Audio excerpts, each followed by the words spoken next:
This is the Cutting Edge on RFM on next Wednesday. This is the last Wednesday in April 2017, we now. The journey is long, but we appreciate life continuously. We give thanks for life, give thanks to the energy that life offers us. We got through for years and still there. Yeah, man. We have to expose them when we get the chance and the opportunity. Just teach. So, all the things go on since we left last week. Last week we had the whole week, I mean, in a watch here. We play Monday, we play Wednesday, we play Thursday. We say the Jack Ruby Festival is on again this year. Friday, May the 12th. Yes, it's always lovely to see when RFM keep functioning and watch here, or watch it black half. Last year, all Fern got the black half, You there, Tracy? Eh? Fern Gully, the black half, people that have problem come through Fern Gully, believe you me. It is rough, man. But it's always good because it's a good idea that has found its indelible mark now in the hearts of the people, especially in Centania, as it comes to one of the icon in the music industry, Jack Ruby. You don't know which part the name Jack Ruby come from? You know which part Jack Ruby name come from? You ever hear about John F. Kennedy? Alright, well you have Lee Harvey as well and Jack Ruby, You have to find out what is the connection between Jack Ruby, Lee Harvey as well and President Kennedy in a them time there. But Jack Ruby used to then watch and produce many artists, and also have a sound system they were used to go around the island. Remember one time we did go, I think at Chilani we did play at this big field, and when we look on the man mixer, I say, wait, the man bring a studio coming at the dance session, the mixing board bigger than this in the island, The mixing board where I play music in a dance, bigger than this, where we have here, so you must know, say, him take the thing serious. Yeah. But well known for the Marcus Garvey production, yes, and we give thanks for it to come again. Last year enough rain for really kind of prevent the time where it's supposed to really mellow in, but it got through. I mean, I tell the people them appreciate it, and once again RFM come up with a novel idea that's beautiful. And we know, say, other ideas is there, Yes. Tracy have some ideas of our own to show her pass on to Cabo. I know. And I want to pass on some to Cabo too. Believe you me. So it's ideas, what type of ideas. Yeah. You know if I give a shares in the company yet. We need some shares around there now, because I'm ready to put my money in the shares. Ready to do it. Anyway, we're going to interview, say, believe you me, this week, celebration of Haile Selassie 51st visit, the 51st year of his visit to Jamaica. And as usual, Rastafari is always maintaining these things, and people take it lightly, because, true, them say a Rasta thing, them not really want involved in it, but when you really get down to it, it involves the whole away. Because it's the only king ever going to a king's house. No other king ever going to a king's house in Jamaica, only the queen representatives. And it's the biggest, what you call it now? It's the most people ever come out to see a head of state ever in a Jamaica. I mean, like from Kingston to Montego Bay, all along the train line, go right down, because them the train a run from Kingston to Montego Bay. Well, people don't know that.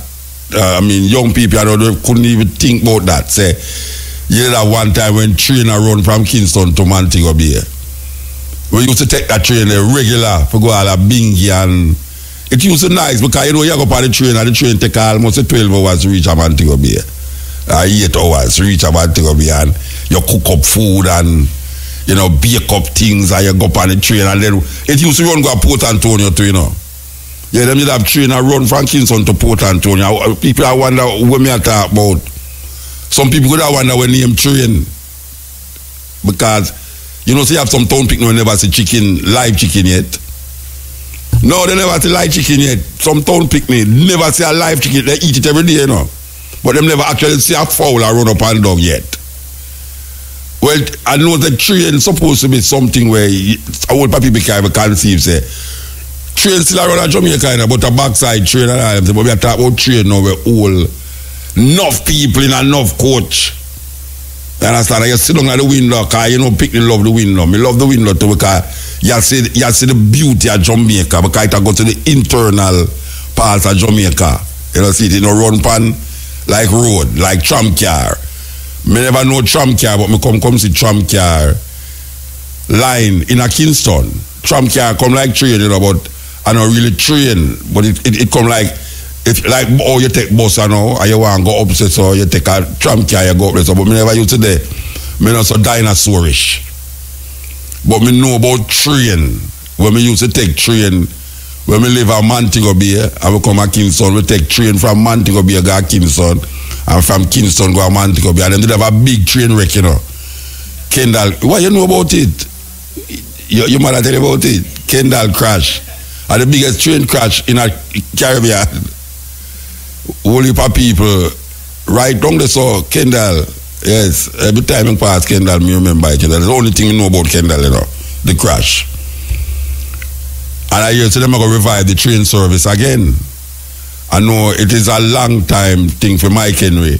Mike Henry like a pet project that he well want the train to run again. You know, see him started the other day, you know, and it get the bunk and the funk and all the things them where it could happen because I don't know, it's like it never make no money. Or people never take it or something. But train is a very important part of transportation in most countries. You go to India, like people they put on top of the train. You go to Japan, them have a train, a Japan named Bullet. Blouse and skirt. Blow that train, they come like plane. Me take that train, they already go from Tokyo, go to one other place. I don't remember which part I go. First of all, inside it look like you're in a aeroplane. And you see when it start to run, a train line it a run, but you see when it start to move, Rasta, believe you me, but it reach that train that take if you go a Montego Bay, if you go a Montego Bay in a the Bullet, them need a bullet in Jamaica though, believe you me. Them need a bullet in Jamaica for bypass all of the traffic them. I don't know what happened with the highway there, you know. Because the highway they come like joke business, you know, because nobody now drive on it. No, I'm serious. I don't know why them not drop the money. Drop the money upon the highway and more people will use it. Instead of this big money. Like 70 odd kilometers from here to Ochi, from Ochi to Kingston. And like some $1,000 and thousands of dollars you have to pay upon it. And the train now, I think we are starting for the train is the highway, you know. Them don't want the competition. Maybe them don't want the competition for the highway and the train. But the train cover areas in Jamaica where you would hardly see people. I see these places. Like it's just nice if you had a school outing, just take a train and just go to Montego Bay and come back that evening. You know, just doing that alone. Just do that alone. It is nice. Just do it alone is nice. But when I talk about the train is that when we look on how the transportation system are run in a Jamaica, you know, and how people, the highway was supposed to bring a certain clarity to the thing. But the highway now bring up things supposed to cheaper too, you can reach easier. like trucker carry goods and services from one point to the next. And it used to take long, like you go Mount Rasa and go through, you know, Mount Diablo and all them something there. And now you not have to do that. That means you reach quicker from the south coast to the north coast. You're supposed to reach quicker. That means goods and services are move quicker. But I don't see nothing. No goods and services cheaper because the highway bill. I don't see cheaper because highway bill. And I did think say a whole heap of things that will change up because of the highway. Rather I see people almost like them have boycott the highway. It's like people that say, oh, me go and drive a Mount Rasa here, Rasta. Because I have them big money there. And it's really a big money for you, you know. It's really a big money because it's like 6 or 1.5 dozen of the other. Because you're going to charge this big money to go up on the highway and 2 cars drive on it. Where you could draw less money and 10 cars drive on it and you make back with the 2 cars that pay with the big money plus more money that's all. I don't know if it have no sense. If that makes sense to you. Less money, more. Yeah. Yeah.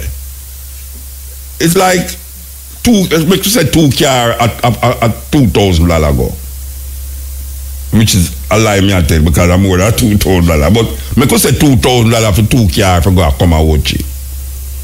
And you say, yo, what you going to do now? You're going to charge half that. You're going to charge $1,000 for the 2 cars them. And you have 10 cars that's on now. Because everybody say, what, $500? Oh, I don't know that. 10 cars how much now? At $500, $5,000 that. Yeah, they're not going to have no $2,000. You'll get the $2,000 plus $3,000. I don't know if I don't have no economical, you know, I don't know if I don't know, but it don't make no sense. We have such a nice, beautiful road. Look while I drive on the road and between the first, when you take the card to the next card, about 3 cars pass me. That's how we get. This big road. No, serious, you know. I was 70 kilometers, you know, from the entire outer Cayman as they saw, till you reach out your saw. 70 kilometers, you know. And me I tell you, I'm not exaggerating. Me I drive and I have 3 cars pass me. And me I look back and I say, wait, I wonder if I go on the road. I wonder if me there on the wrong highway or so. Because I don't see the highway. Me don't see the car. Usually me there on the highway or foreign to right, you know. Car like work, boom, boom, boom, truck, bus, I mean, trailer, all sorts of things are going on. People them decide say, oh, Mount Rasa, jackknife, I know jackknife in no truck. And Mount Rasa where I go, and Mount Diablo. So, I don't know if them can do something about that, but it kind of stay away. It stay away. But going back to Jack Ruby now. Jack Ruby celebration is Friday, May the 12th. And it's going to be, I guess it's the same format with different artists, you know. Them also, I think Brigadier Jerry they're upon it this year. I see my name upon it too. And Gavin the coordinator. Gavin, watch it in a brethren. All right. I see my name upon it. I see Yatsu's name upon it. Brigadier Jerry, I hope him come. Don't Josie Wales supposed to be on the last time never come. Hey Josie Wales, watch it in a brethren. We don't want to put your name on posters I don't and the people them and look for you as one of the icon them, you know. Cause whether you want to say it or not, you know, the icon is the icon. We would have liked to see Josie Wales, Brigadier Jerry, and Charlie Chaplin. Because when Sturgov, Uri sound a play, and them 3 man there, it's a sight to behold when them 3 man they take the stage, you know. A combination, you know, Brigadier Jerry, Charlie Chaplin, and Josie Wales, the outlaw. You know which part of the name the Josie Wales come from? They have a movie named Josie Wales, the outlaw Josie Wales, with their name, Clint Eastwood, Cowboy Show. You don't know about it. Yeah, Josie Wales. But Josie Wales is a bad man, you know. No, serious. Joseph is a bad man, you know. May I tell you, Joseph is a bad man. The man don't take talk. Okay. I think this would not talk about, you know. But I talk about the one, the DJ Joseph, you know. Yeah. Okay, so. But me not see him name. Me not see Brigadier. Me not see Charlie Chaplin name on it. Josie. Where Charlie Chaplin name there? Not her name. Charlie Chaplin busy with him security company. Him now want to come DJ again. Charlie Chaplin, how you dealing, brethren?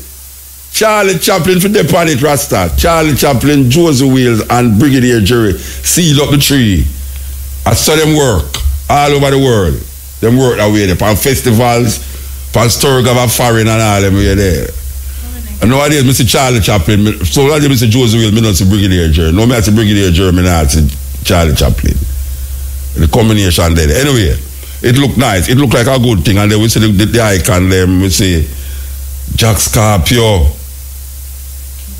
Jack Scarpio. You know, say, Greg Rice has a thing, you know, him say, enter you up on the plane. And you see Jack come on. Don't say, hi, Jack. You're liable to get thrown off on the plane for ball on hi, Jack. You understand? So, you just catch it. You just catch it. All right. So, some things go on, yeah, some things go on in the week, yeah. One of the main things them is the celebration we are talking about, and the Ethiopian Crown Council is in Jamaica. And we want to talk to Mel Tewade. I hope I'm pronouncing it right. Tewade. And he is a very important person in this Crown Council, the treasurer of the Ethiopian Crown Council. For those of you who don't know what the Crown Council is, when we talk to him, we find out what him is and who him is. And also, the Dub Club issue is a very serious thing about the Dub Club. The Dub Club, for those of you who don't know Dub Club is a every Sunday thing we're going up a skyline, up a Jackson top there. And it draw no people, especially what we call uptown people. If you go up there, you feel like you are foreign. Believe you me, you go up a Dub Club, you feel like you are foreign because I don't know.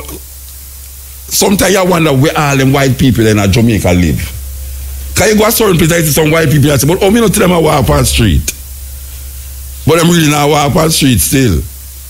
But then you got the embassy and them place there and thing. Well, Dub Club is one of them national treasure where started by a virgin named Gabriel Selassie, who used to work for IRFM. When we used to upstate, he used to come on, I think he used to come on before me or after me, something about that so.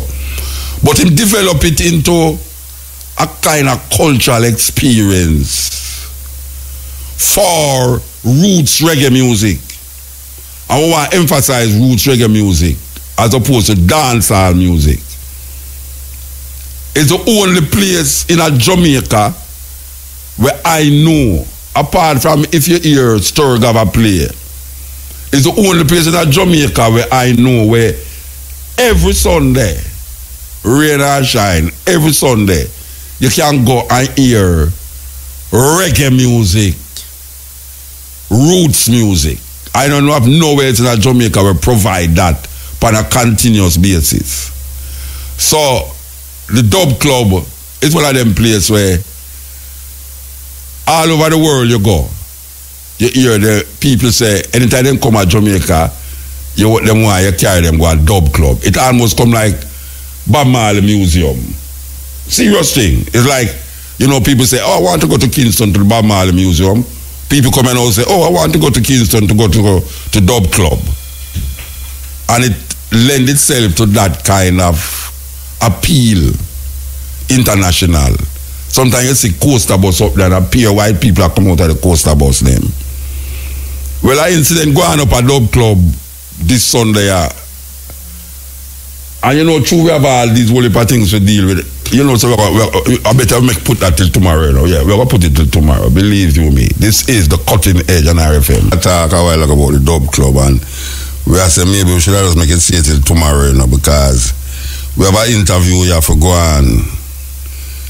Tomorrow we talk to Gabriel. But on a point of interest, we see an article in the the editorial and the Gleaner today. We are talking about the incident. Well, them never talk about the incident, but them really is lick them a lick against BAYSEE Grange. You know, and I don't know if these people who write these things ever go up to that place yet. You know, I don't know if they ever go up there yet, but I know that the information, and I don't want to stress it out because, as I say, I prefer to talk about it tomorrow when I have a longer time. But the information where I see them put where BAYSEE Grange say, and where them I say BAYSEE Grange shouldn't do. I know that the reason why she say what she say, and I don't want it to like I take up for BAYSEE Grange neither, you know, but the reality of it is that she have some information where the Gleaner never have. So that is why she could have said what she say. You know, it's not like that she has said for take up for, as them talk about she has take up for, she must make the police do them work. The police are do overwork. You understand? And we know where we know, and them a go off of where she say, and where she say, and where she know different from where them a read up towards what she has say. And them never hear what the police say neither. And she have work off of where the police tell she, and where police tell me, and where everybody know what going up there. Them never know what going up there. Them never know what going up there. Them only talk like say no somebody a defend a little club over the police, and the police they don't make mistake. The police don't make mistake up there. We know that. But them never know that. Or as if them didn't know that, them wouldn't say what them say. So it's really a little debacle we are going according to them. A debacle are going where we feel like, yeah, we're going to really deal with it. Because it's important, given the magnitude of the situation and given that police are pepper spray people. Yes, police pepper spray people up there. Believe you me, the first I hear pepper spray Lego in a party, a session.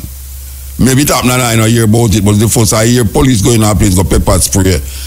Look like them get scared that them go drop off of the hill because it's a hillside the thing keep on, you know.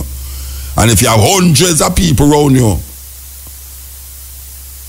I get furious. You could get nervous too, and it's a look at you never drop a gun, them drop a pepper spray and start pepper spray. So I want to know who get pepper spray. I wonder if a Gabriel gets pepper spray. But I used to carry Gabriel go to jail. And I'm going for years so where them come for the done set up properly already. It's a terrible thing. Terrible thing. This is the cutting edge. As we say, we have the Ethiopian Crown Council in Jamaica, and we're going to talk to him. He is an Ethiopian filmmaker and is also emissary of the Prince, head of the delegation in Jamaica, treasurer of the Ethiopian Crown Council. So, we're going to connect with him in a moment. Yeah, so we see, we are waiting for make this link here with the Crown Councilor. The emissary of the Prince, sorry, the member of the Crown Council, but Donald Trump, we say Donald Trump figure out a way how to pay for the wall, and it includes Jamaica. The pay for the wall, Jamaicans are going to help pay for it. Trinidadians are going to help pay for it. The whole of Latin America are going to help pay for it. Not only the Mexican, inside the Mexican, they're going to pay for it, you know. But the Mexican president tell him about it and say, not so. Mexico going to pay for it. But guess what now? Mexico going to pay for it. But not only Mexico. The Caribbean islands are going to pay for it. And Latin America are going to pay for it. How them are going to pay for it? By putting on a tax on remittances that is coming into this part, we left America. In other words, I think him said 2% tax on all remittances. That means that when your family send a money and them go to Western Union, and them go and charge them 2% more, and that 2%, I go and get it clear though, because I just hear about it, and I don't remember if it's 2% them say, but it go and go look like, it not going to affect you who get the money, you know, it going to affect person who send the money. You understand? It going to affect person who sending the money. So, through Jamaican look to foreign all the while to get money from, especially America and Latin America too. And you know, so enough Mexican depend on them family in Mexico to send money to them in America. So the man actually did find a way, you know, and you know, I'm going to come up with something else too, you know. I'm going to come up with something else to pay for that wall. We're going to cost billions of dollars. But him hell-bent and said him going to build the wall. Because that's the main thing. When him did that talk about, say, I'm going to build a wall, I'm going to build a wall. And now, them just sit down and figure out one thing. That is one thing now. Them going to have other things. Trust me, you're going to hear other things. But mark my word, you're going to hear other things. But him say, all little trace where you used to get money from foreign, you know, places like Connecticut and New York and all them places there. The person who send the money going to have to go pay. If you send the money now more, I mean, you pay money already still, you know, because them always take a percentage, but now them go add on. It's all like Jamaican government, man. Believe you me, they add on now and land tax and this, that, but yeah. So that is really one of the strategies that the American government going to use now to get some of the money for pay for the wall. Because them now go pay for the wall. Him say him now pay for the wall, and him say him have to find a way to pay for the wall. So one of the ways is to get, and you know, trust me, I think it's 2%. America says 2%. He said 2% might not look enough to want somebody, you know. But you see, when millions of people are send money from all over Latin America, Mexico, and the Caribbean to people, millions of people from America send money to Latin America, them family and friends, and in the Caribbean, them family and friends, and Mexico, them family and friends. That add up. It's like them say, $1 million start with $1, you know. Yes.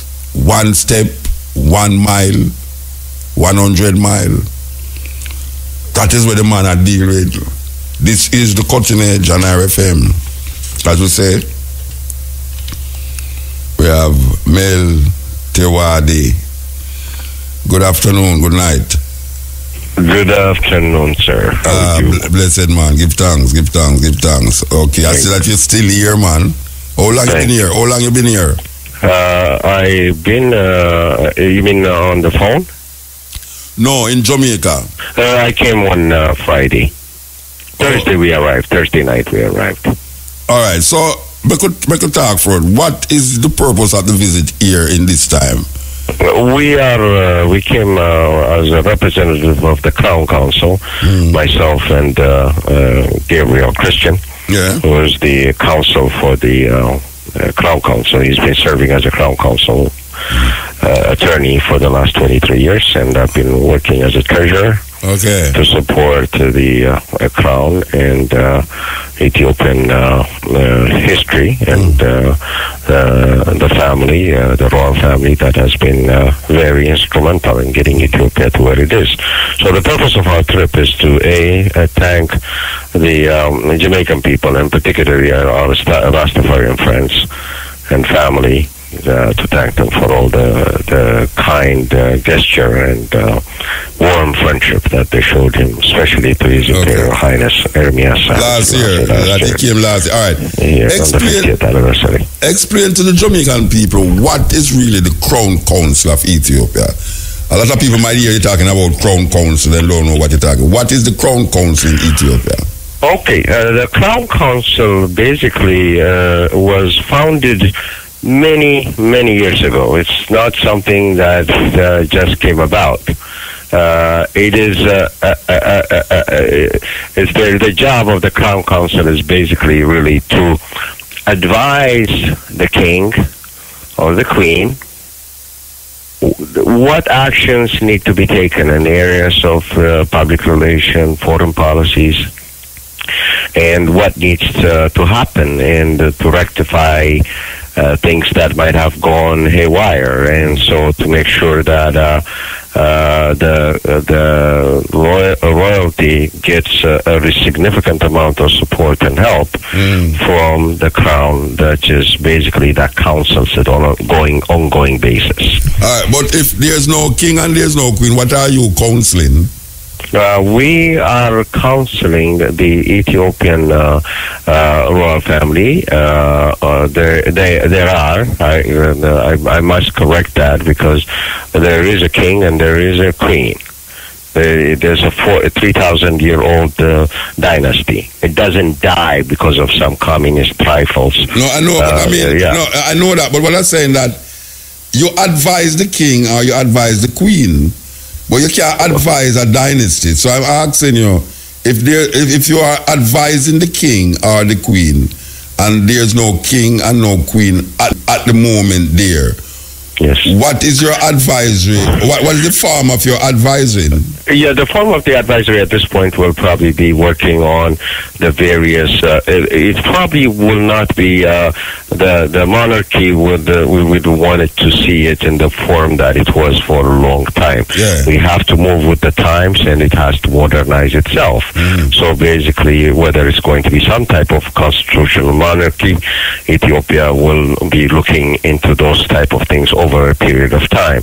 But we want to make sure that it's done in a way that it doesn't create anxiety for anyone, including the Ethiopian people, the Ethiopian government, and the Ethiopian royal family. So it has to be, it is a country that has been, recent history has been very traumatic, as you know, since 1974. And so we got to be very careful to make sure that it is done in a way that over time we reinstate in a way that will not create the least amount of resistance and anxiety to anyone else. And we've already seen an incredible amount of collaboration with Ethiopian people. A lot of Ethiopians now realize what Haile Selassie was all about, and they're getting to understand what it is. And a certain generation that was more radical. The young people. The radical ones who are now in their 70s and 80s, they quickly found out also they can get old also. The same kind of thing can happen. And so they are really slowly dying out, and so newer generation are coming in and seeing it, the whole thing in a new light, new version. And so we believe that Ethiopian royal family will come out even better. So you say you envisage a time when the royal family, that dynasty, will be reinstated as what you call a king or queen state? Well, it has to be done in a way that creates harmony, that is beneficial to the existence of Ethiopia. The royal family is not in the business of imposing any of their wills on anyone, and they are just in the business of trying to help Ethiopia to become better and to become more modern and adaptive to modern economy, and also carry on the vision and the goal of His Imperial Majesty to educate a lot of us. And as you know, there are 45 countries that have constitutional monarchies right now. People don't know. They think that monarchy has already disappeared in the face of the earth, but it's not true. So the role of the crown in a constitutional monarchy is basically, it will be central in a very democratic government. The place is going to be both symbolic and real. So is the Crown Council speaking to the government, the state government, about this this idea, this monarchy reinstatement, or this is the Crown Council having dialogue with the present government? Yes, they are talking to each other, and we are taking our times to make sure that everyone is on the same page. And it's going to take a little bit of work. As you know, Ethiopia has gone through some incredible political turmoil the last 11 months. Yeah. And so we want to make sure we are very cognizant and very well aware that there are some dynamics that has to still work through. And so one of the things that Haile Selassie, His Imperial Majesty, teaches us is to be patient. So the crown is to provide, for continuity of the state and for its institutional unity. And the structure of the crown is heads all of helping all branches of government, even in Ethiopia. All right. So is there any other family in Ethiopia that is connected to the Crown Council, or this is a council that is in total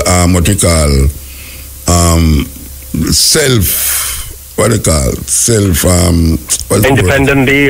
We are they have to work together. The council has been set up already about 120 years. The Crown Council has been in existence.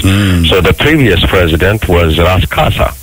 Ras Kasa was the greatest advisor to His Imperial Majesty, his cousin, and his children are doing a great job now. They are a member of the Crown Council. They are in Germany.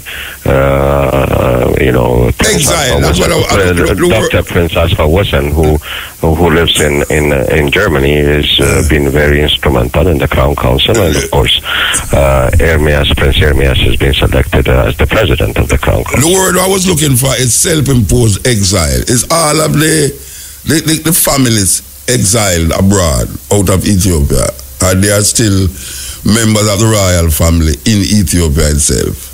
There are some that have moved back, and it's good enough for them, and some that are still outside, and some like Prince Ermias, who are coming in and out. He goes to Ethiopia all the time. He was there about 8 months ago, and he is in constant contact with the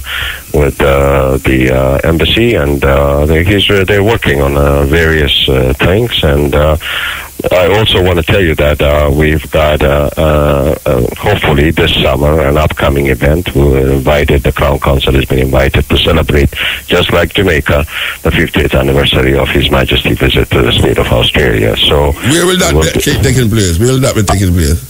Australia. In Australia. Oh, in Australia? Yes, we'll be going to Australia this summer, in June 15 to July 1, I believe. The dates have not been totally confirmed yet, but there's going to be a huge event in Australia. Is there any Rastafari regional situation that is on that journey with the Crown Council? We're in touch with a lot of Rastafarians in a different mansion, and we're talking to all of them and trying to bring everybody up to speed with what we are doing and so forth. So the Prince is very transparent and very cooperative, and making sure that everybody knows what he's doing. Okay, all right. The Prince was here last year, and he was taken to different places that Haile Selassie had actually set foot on, like the college, university, Michael College. Did you take that journey since you've been here? Did you go to these colleges and Michael College, university? I did. You did it? I did. Okay. I did. I was with him, and we went to all the different places. First, we arrived at the airport, and of course, the Heroes Park. He was able to. No. I'm not talking about last year. No, I'm talking about this year. This year. No, we are doing every year. We are intending to have this on or around April 21st. We want to make sure that we keep the memory of His Imperial Majesty, and the connection that he made with the lovely people of Jamaica. We want to keep that going. Yeah. I remember last year I was at the Haile Selassie School, which is a main talking point for Rastafari, Bridging and Sistering, where Haile Selassie actually did give money to finance a school project there. And last year, the Prince spoke about giving some money. The Prince was speaking about giving some money to the school. I don't know. I don't hear anything about it again. You can't give us an update of what took place there. No. We're going to be presenting a good-sized check tomorrow. Oh, you're going to school tomorrow? You're going to be at school tomorrow? Yes, actually, I want you to advertise and make sure that your listeners know about it. It's at 12:30. Okay. And the ceremony will take place, and the check will be delivered and so forth. And you're going to be proud and pleased that we're going to be working together. What farm? At 12:30. No, what form will it be taking? I mean, what is actually going to happen there, apart from the giving out the check? What is going to happen there? Well, there's going to be it's a groundation date, so they got other programs and things like that, which I really not am privy to. But I do know that we are going there at 12:30, and we'll be there about till 2:30. Okay, all right. Make us shift the reason a little about you personally. You as a movie, you go out do Ethiopian. You're an Ethiopian who make movies. Yes. All right. Can tell the people, because the only Ethiopian, to be honest with you, the only Ethiopian I have ever worked with that make movies is Haile Girma. You must have heard. You must. Yes, I do know him. He's a good movie maker. Yes, I mean, Haile started, of course, 40 years ago making films and so forth. I have started making films only in 2011, and so when I went to Hollywood to try and wrote a treatment on the life of His Imperial Majesty, who was very dear and close to my heart and to my father's heart, went to Hollywood and trying to make the movie. They told me that the movie will be unbelievably successful, but they told me that it probably going to be better if it came from me. So they kind of gave me a hint, an idea that maybe I would consider to go to film school. And, I'm 50-something and going to school again really was not something that I really wanted to do. And I got companies to run and so forth. And by trade, by the way, I'm a bond trader and an insurance person. We manage, many institutional retirement monies and so forth all over Canada and the United States. So it was really, I didn't know how God was going to make this possible, but He made it possible. I was able to go to school, go back to film school, and finish up in Hollywood. But why did you New go York Film in Hollywood Film in New York Film Academy inside Burbank in Hollywood? And so, but why did you go to why what your first move was to Hollywood? Because I have known filmmakers, independent filmmakers, who have done successful movies that didn't go through the Hollywood vein. Why was it necessary to go to Hollywood? Well, because that was the place that I knew. I went there with my treatment. You remember? I wrote the treatment, not a script, not a screenplay, but I wrote a treatment. With that treatment, I went to Hollywood. So I returned back. Hey, why don't you go back to the school? So the school is located right inside Universal Studios. So I started going to that school, finished up, came back, and I started really working on some of this plan that I already had for a long time. So where is it now? How far is it now? Well, I mean, I've made 8 documentaries since then. The one on Haile Selassie that you said that. The big one is on. We're working on trying to get a lot of funding, and it's going to be a big movie, and it's going to take some time. But the documentaries I've already started making, and I've already made 8 documentaries, and some of them are available now on Prime, on Amazon Prime, and some are going to be available. Is there any on Netflix? Netflix is going to come. Netflix is going to come. We're in negotiation with them. All right, tell me some of the names that I should look out for. Yeah, well, just you can Google my name for now, Mel Tewahade, M-E-L, last name T-E-W-A-H-A-D-E, and you can ask for the movie. The first one is the documentary about His Imperial Majesty's effort in establishing agricultural college in Ethiopia in 1954. It's called Point 4. Point 4 because the American program was called Point 4 that was named by President Truman. So Point 1, 2, 3, and 4, Ethiopia was the first country to get a lot of support from United States in agricultural support. Yes, yes. So they opened up this university with assistance of Oklahoma State University with the vision of His Imperial Majesty and the money out of his own pocket. We were able to build this university. Now that university, even though with all the ransacking and the disruption that happened in Ethiopia, is still a very successful university now. It has got 30,000 students now. It started out with about 700 kids, and now they got 30,000 students. It's called haramaya.edu. Haramaya spelled HARAMAYA.edu, or you can Google Agricultural University in Ethiopia. And so the history of that college is what this film is all about. The second one is the film about Peace Corps involvement and contribution to the Ethiopian educational system. And then now we're looking at also trying to make a documentary on the assistance of the Rastafarians have given to Ethiopian children in and around Shashamane. Yes, educating them and helping them in different things and so forth. And so we need to highlight the efforts of the Rastafarian and how positively they have impacted Ethiopia.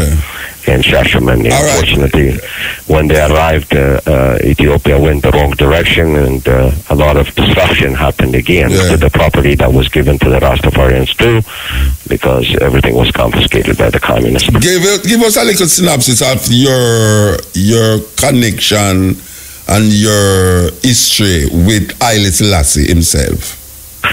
My personal history or my family's history? Yes. We're not a royal family. We are actually an ordinary family, but my father was very dear and close to the emperor. He promoted him to become a manager of a mining operation in a place called Adola on the southern part of Ethiopia. But my father was mainly known for being a hero of the Italian Second War between 1936 to 1941. And so he was also in exile in the British province of Kenya. And my mother and father got married there as refugees and came back to Ethiopia in 1941. And my father worked his way up to become a governor and senator. But His Majesty has been very, very kind to our family through times. And he has helped a lot of families. He has helped a lot of poor and insignificant families to become really successful. He has helped a lot of successful families to become even better. And His Majesty has helped a lot of Greeks and a lot of Italians who were left behind. And he was a very kind person that made sure that the Italians who lost the war were not mistreated by Ethiopians. So you personally didn't have any rapping with him, you know what I mean, as a youth? You never come in contact? No. I come in contact with His Majesty, because my father was close to him, and so we went to visit in his palace, and basically we go there to bow, and it's called bowing to the king. So we go to bow to the king, and we have done that. But also personally with my father, he was in a very dire health situation in 1970, and His Majesty came to visit him in the hospital, made sure I was there with my dad when His Majesty came and said that my father's hospital bill for a hospital in Jerusalem called Hadassah, which is now the Mayo Clinic of the Middle East, Hadassah Hospital, and he was paid for, and my father was carried with air ambulance to Hadassah and to England, and he recovered 100% and was able to live another 18 years. And died almost when the communists were all done and finished. So things, we are seeing some manifestation that His Imperial Majesty predicted. So it is time for Ethiopia to reevaluate and revisit its history, reinstate its pride again, which relies on its history, and denying that the emperor didn't exist, or it was 3,000 years of history. It cannot be erased overnight. All right, so tell me something. As an Ethiopian and family around Haile Selassie, how you feel when you hear that a group of people way over the other side of the world is looking on your emperor and saying he is God? What stirring your heart? What the feeling that you felt when you hear of these people for the first time that is saying, this man that my family is around every day and know, this man is being said to be God from a people way over the other side of the world? How you felt about it? Well, I mean, first of all, let me just say that Ethiopia is a very isolated country because we were invaded by, all kinds of people, the Turks and the Egyptians, the British and the Italians twice in 1830 and so forth. So we are really isolated people. So we don't know much about much about the people that are around us, never mind all the way up to Jamaica. So it's really not unusual for us not to know anything about, on the west side of the hemisphere. No, wait.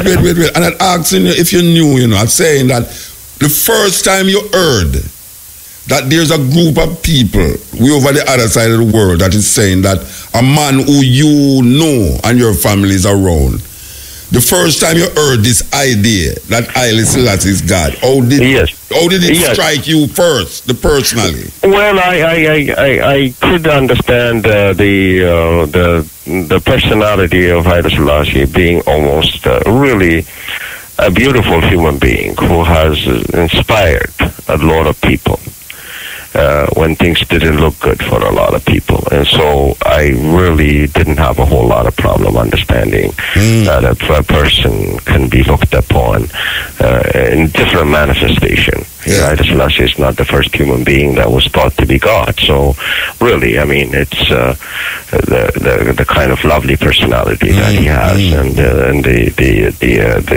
tenacity and the kindness that he has is just a really amazing individual. So you didn't have a problem with it? You didn't have a problem when you heard it? I didn't have any problem. Okay. Do you know of anybody in your surrounding who had a problem with it? Well, some people might say, we don't understand. How can he be a god or whatever? So people say all kinds of stuff in life. I mean, we hear all kinds of stuff. There are people who oppose His Majesty and say all kinds of crazy things about him. And so we hear everybody, and we just try to not repeat and regurgitate the same type of thing over and over again. We want to focus on what Haile Selassie has taught us, and that is to focus on our people and to get our education back in order. And as today we were at the research day. We attended that half day, and it was a lot of talk about the crime problem and the kids being exposed to all kinds of problems and so forth. And so we have to find Haile Selassie's type of solution to problems. We have got work to do on our hands to help Jamaicans, to help Ethiopians, to get them to become better, to take advantage of what is available so that they can live a better life. The ambassador, I think it's the Ethiopian ambassador to Washington, came here twice, and I spoke to him like I'm speaking to you now, and he's speaking about the legitimization of the Rastafari Aboriginal ancestry on Chachamani land for citizenship. Is the Crown Council aware of such a move? Well, it is the information. I work in the Treasury and trying to find funding for the project that the Crown Council does. So I'm not involved in listening and hearing all kinds of different things on a day-to-day what the Crown Council is doing on this matter. I believe they are working together on coming up with some coordinated effort to make sure that our question of citizenship and statelessness is not going to be something that will be there for a long time. I think a solution will be found, and the government people can make their own representation. Okay, all right. So make us go over it again. You said tomorrow will be a ground nation at the Haile Selassie School in Payne Avenue. Tomorrow, yes. At what time is it again? At 12:30, and 12:30. We're going to be there till 2:30. Oh, you're going to be there at 2:30? No, we're going to be there at 12:30. I'll be there at 12:30. Okay. 12:30 to 2:30, me and Gabriel. Unfortunately, we were also having a third person was coming with us. Unfortunately, the weather was so bad in Toronto, he was unable to make it. He's a captain of Air Canada. His name is Demetrius Apokrematius. He's half Ethiopian and half Greek. Okay. But unbelievably, who benefited from the kindness of His Majesty. And we were coming in to see, for him to see, because he's not only a captain of Air Canada, but he's also a septic engineer and all kinds of engineer. And so we wanted him to come and see the building, Haile Selassie High School, and see what kind of structural repairs that we need to look at. And so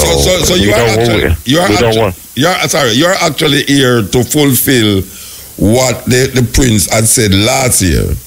You got that absolutely right. 100%. Okay. You're following up on all of the different things that he said. We're going to follow up with everything and then some. Okay. But we don't want to create. We want to manage expectation. Okay. We want to make sure that somebody doesn't jump ahead of us and start saying this, that, the other. So that's why we want to make sure that whatever has been promised, we continue to work with. Well, we give thanks. It was nice to meet you.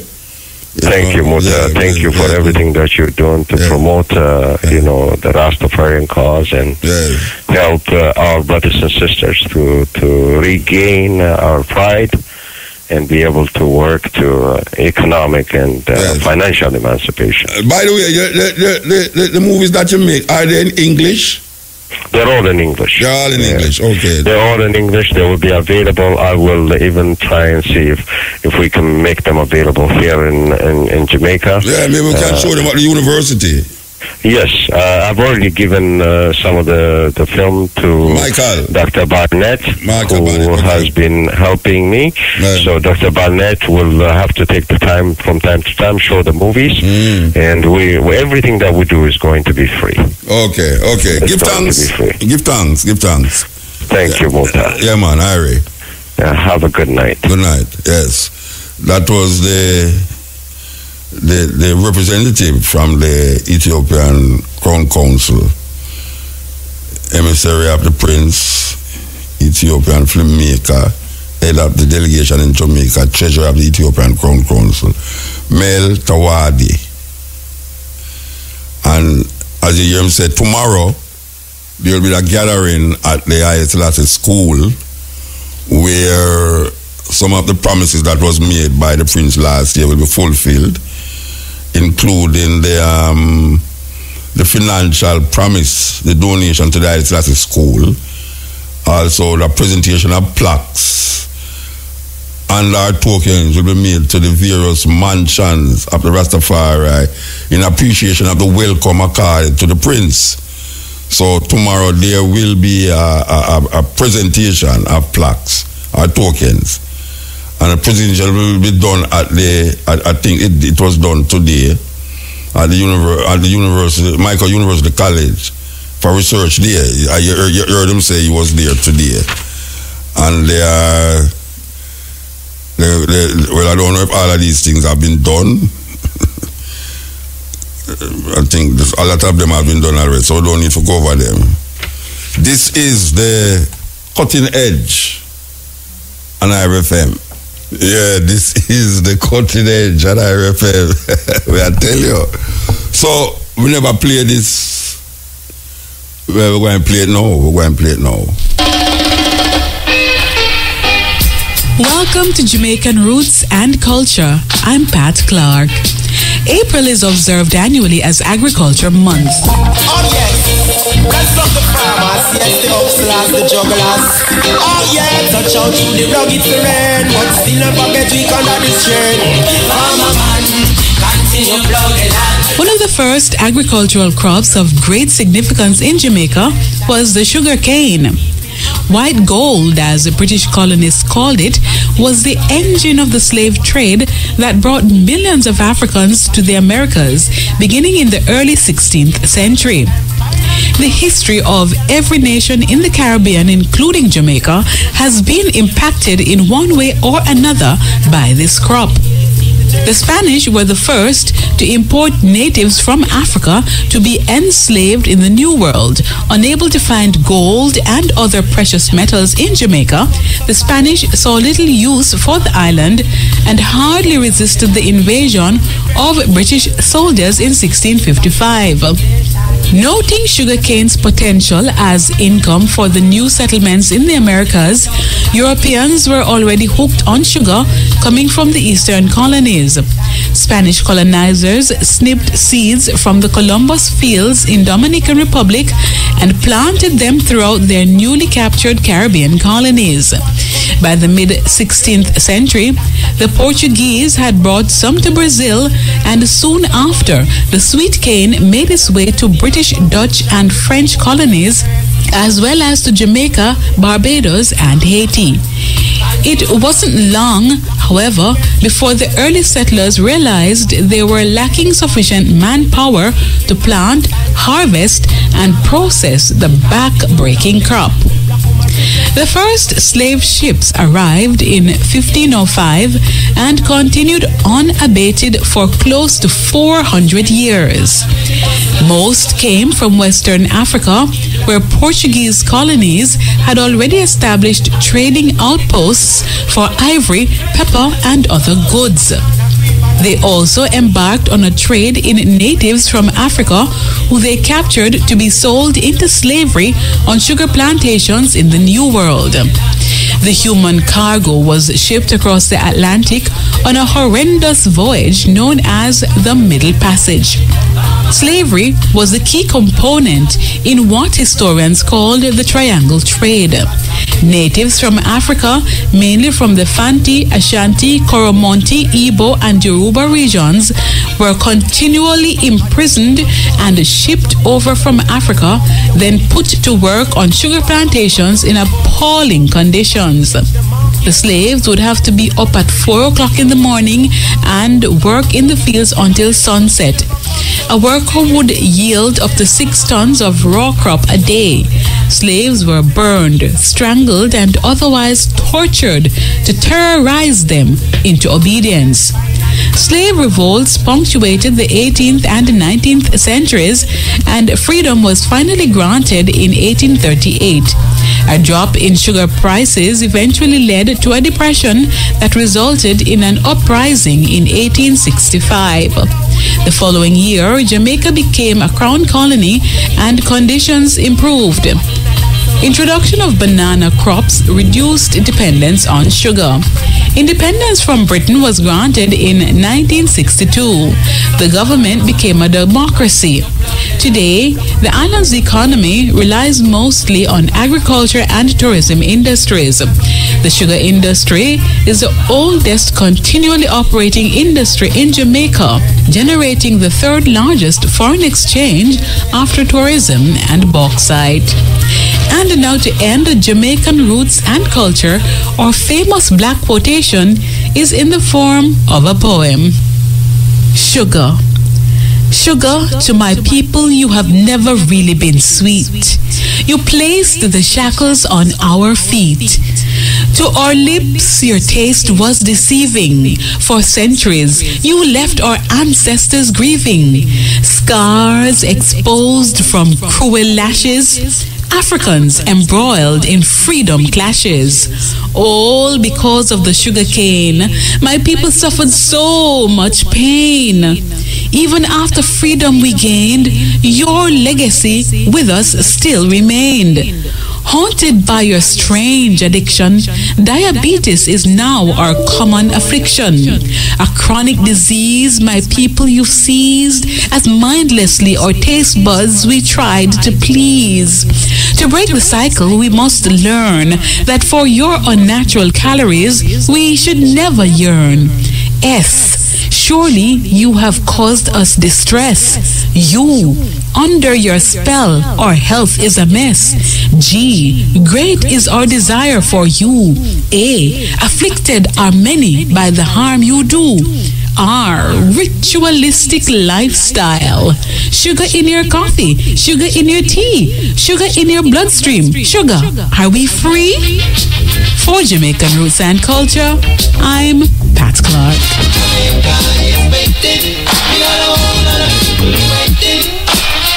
Sweet. Pat Clark, you're sweet. Sweet, not like sugar, but you're sweet. Believe you me. Okay, you know, so Pat Clark will be reading at the This Poem Festival in Port Antonio this Sunday, yes. But the idea of sugar, and what you just hear a while ago, and we have been saying it all a while, that alone should make we know say we don't eat sugar. Because the amount of Africans were dead on the plantation because of white people appetite for this drug. Yes, sugar is a drug. The amount of Africans were dead because of that drug. Should I make we know say we as African people who say we're free should not delve in it so much because what you know, it's a terrible thing, you know. Enough African dead because of the plantation and sugar cane. And now we see enough Africans are dead again because of the same sugar. But on another level now, you should mention diabetes and all these things. African people have been dying for centuries because of that thing called sugar. And we still allow sugar to come between we and life. Still allow sugar to come between we and life. I know say I know to eat sugar. Apart from it being not a good thing for you, but also because of the history of that drug. You know, say, I offer some cane juice the other day, and them say them never drink cane juice yet. And I say, you never drink cane juice yet? Them say, no, I have to go down and me hungry go get a bottle of cane juice and give them. So them never drink cane juice yet. Can you imagine a Jamaican? I said them never drink cane juice yet still, every day, them yam sugar. Every day. And most of the juice them, when we go a shop, go buy, true we don't read label, them have sugar in it. Them have sugar in it. The blood, sweat, tears, filth, piss and everything. In the DNA of that sugar where you eat, because our ancestors died on the plantation. Most people don't plant them own cane. Most people don't plant them own cane because they can't bother with that.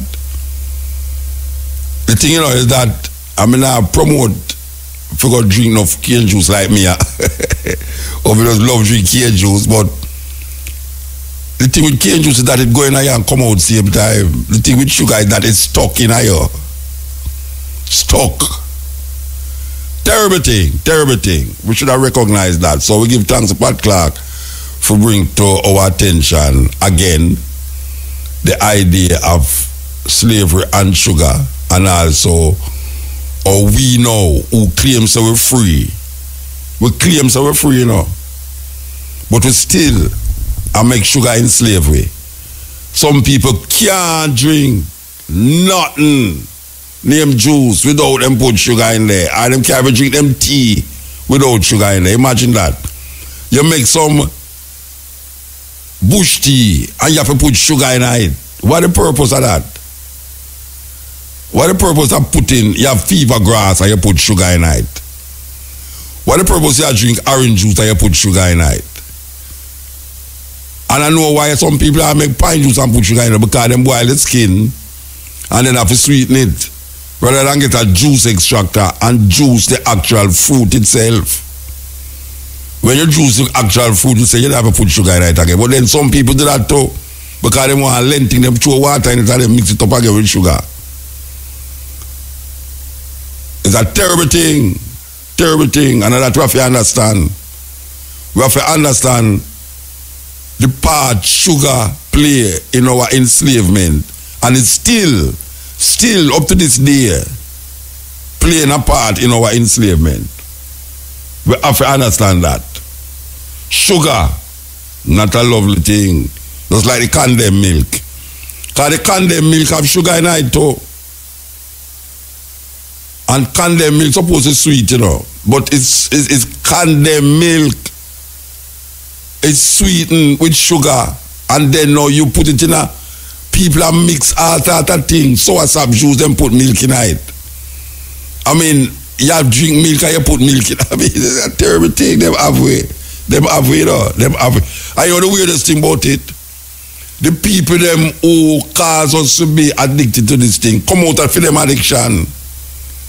Because them are deal with health, more health now than how we would have able to say health. Because first of all, we are talking about health food too expensive now. So the cheap food is where we hold on pan. And the cheap food is not necessarily good food.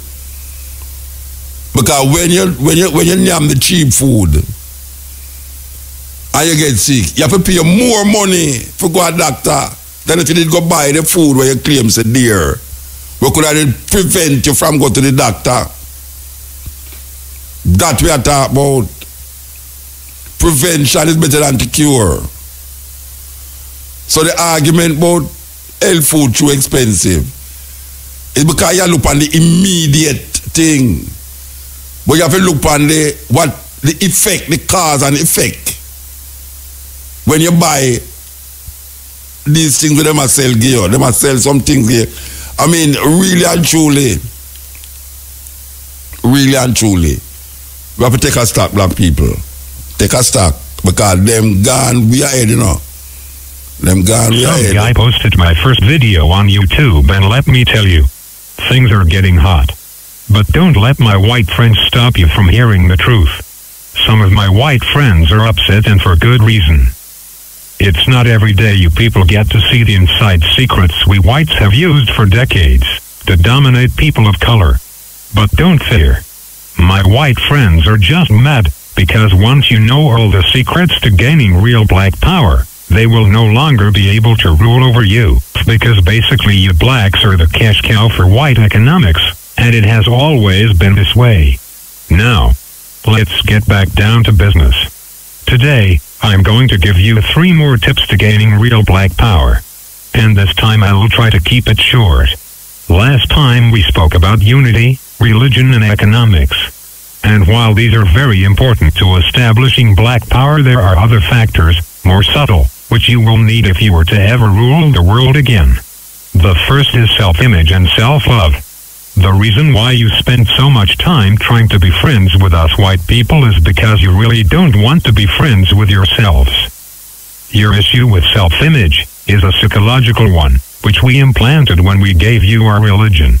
This weapon was very effective, because it got you black people to fall in love with our image of beauty while at the same time making you hate your own. You see, every time a little black girl watches television, she is systematically being programmed to hate herself. And this is really a crime, because that little black girl will grow up and teach her little daughter to hate herself too. These methods of mind control are called implants. They are very effective, and boy, let me tell you, if I had a dime for every black female who permed her hair, I'd be a millionaire. You black men really have to get it together. For you to perm your hair is saying to the world that nappy, kinky hair is not good enough to wear. To believe this is culturally suicidal and reinforces our white supremacy system on every level. To perm your hair as a black woman is like a shark cutting off its fin. To do this is an open declaration that you hate who you are. And everybody knows this but you. We whites look at you and quietly laugh. We can't believe how you try to suppress your own DNA and then teach it to your daughters like it is some kind of family recipe to make popsicles. This act is nothing to be proud of. You should stop it and stop it now. I've seen little black girls as young as 5 years old with perms in their hair. This is completely niggardly and self-hating. Some of you black girls take it a step further and wear other people's hair in your heads. How can any self-respecting people do this and keep a straight face? I mean, really. This is ridiculous. I'm sure the Koreans are lefting all the way to the bank selling you blacks other people's hair. And I'd be willing to bet that the Hindus who distribute it are getting a nice payday too. You see, under our white supremacy culture, we take your sicknesses and turn them into profit for us. We know you cannot stand your black skin either and will buy all kinds of creams and lighteners to look more like us. We've made billions of dollars on your dysfunction. This is the way we keep the money rolling in. The sad thing is you hate yourself so much, you were willing to burn your scalp and face to change it. Some I have seen cut their noses down to be more white. Michael Jackson was one of those girls who did this. I mean, guys. Whatever. You get what I am saying. It's all about not being who you really are. But worst is the fact that you can't really say others until you can truly love yourselves. Which is why some of your relationships with black men are so bad. He's the deep part. Some of you would diss a black guy because maybe he didn't go to church or have a good job. MUTABARUKA. Cutting edge. Up. Yeah, man. My purpose I showed you. Who? Purpose, DJ Purpose, an artist. Okay. Yeah, man. I listen to program, man. I not sleep, man. The day I with you, man. Well, obviously you're not asleep or you not talk to me. Hey, Muta, you what you do for me, Muta? I sent something for the Brian, you know, and teach and whole works, whole clarinet and one year. No, we don't want, you don't have to send it, what you tell me, say you send it to him for, you have to send it to me. Alright, give me an email address, me give you some Muta. Because you love it. Yeah, but me can't give it, me don't want to give me email for the airway version. Call the operator, call back the operator. I'll make him give me. Yeah.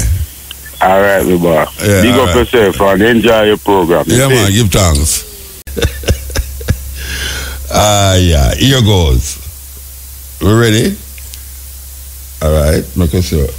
Alright, make us look and go as we are going there. Real Motor. Blessed man. Morning, sir. Winston Rodney. You know, say Ira at the next honoree that. Yeah, man. Ira freely. That me I tell them. To an upon the life achievement. Yes, man. That me I tell them. Yeah, man, for real, man. You see the propaganda where you played a while ago. Which one? The one where you played just before the morning, yeah. Oh, you mean about the white, about the ear thing? Yes, man. I really know if you drop that all tomorrow night. No, of course, definitely. We're going to bring it back. We're going to bring it back, you know, because we used to play it. Yes, you play it already still. Yeah, no, we're going to bring it back, definitely. Because we see certain trend that go on, you know, where man. A whole lot of people don't hear it, but we're going to bring it back. Yeah, man. Why the country, Jamaica, the island, the rock, you know. You know, tell people all the while, you know, Jamaica the capital for the earth, you know. Yeah. You know, enough people sometimes I say that them laugh and mock and jeer, you know, but it's a vibes, you know. Yeah, man.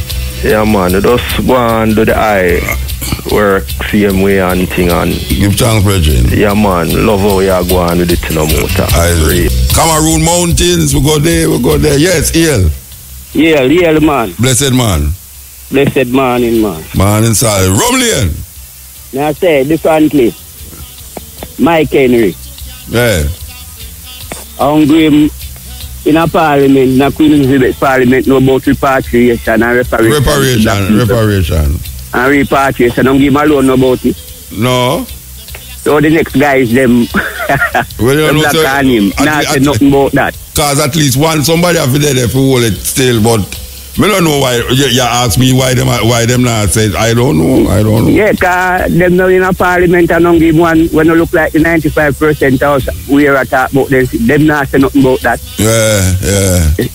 This thing here when I see I go on TV in the East today.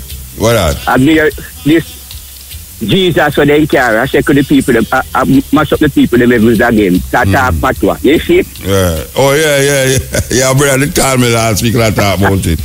What a wickedness. See I tell you, man. Them a brainwash blue eye guy again. Them a brainwash people them in their own language. Them brainwash them in their English language, or them a brainwash them people in their own language. I tell you. Me say someone somebody can go Jamaica council churches and any minister. He come tell you if this brand new guy with the masculine fitness that him really have black people savior. Why they continue to do this to the people? Terrible. I said that devil them because I see the youth them not love themselves. You see every school when I tried to pick them as the savior a brand new blue eye guy. Of course. That let them show them, man. It didn't them DNA that way them, man.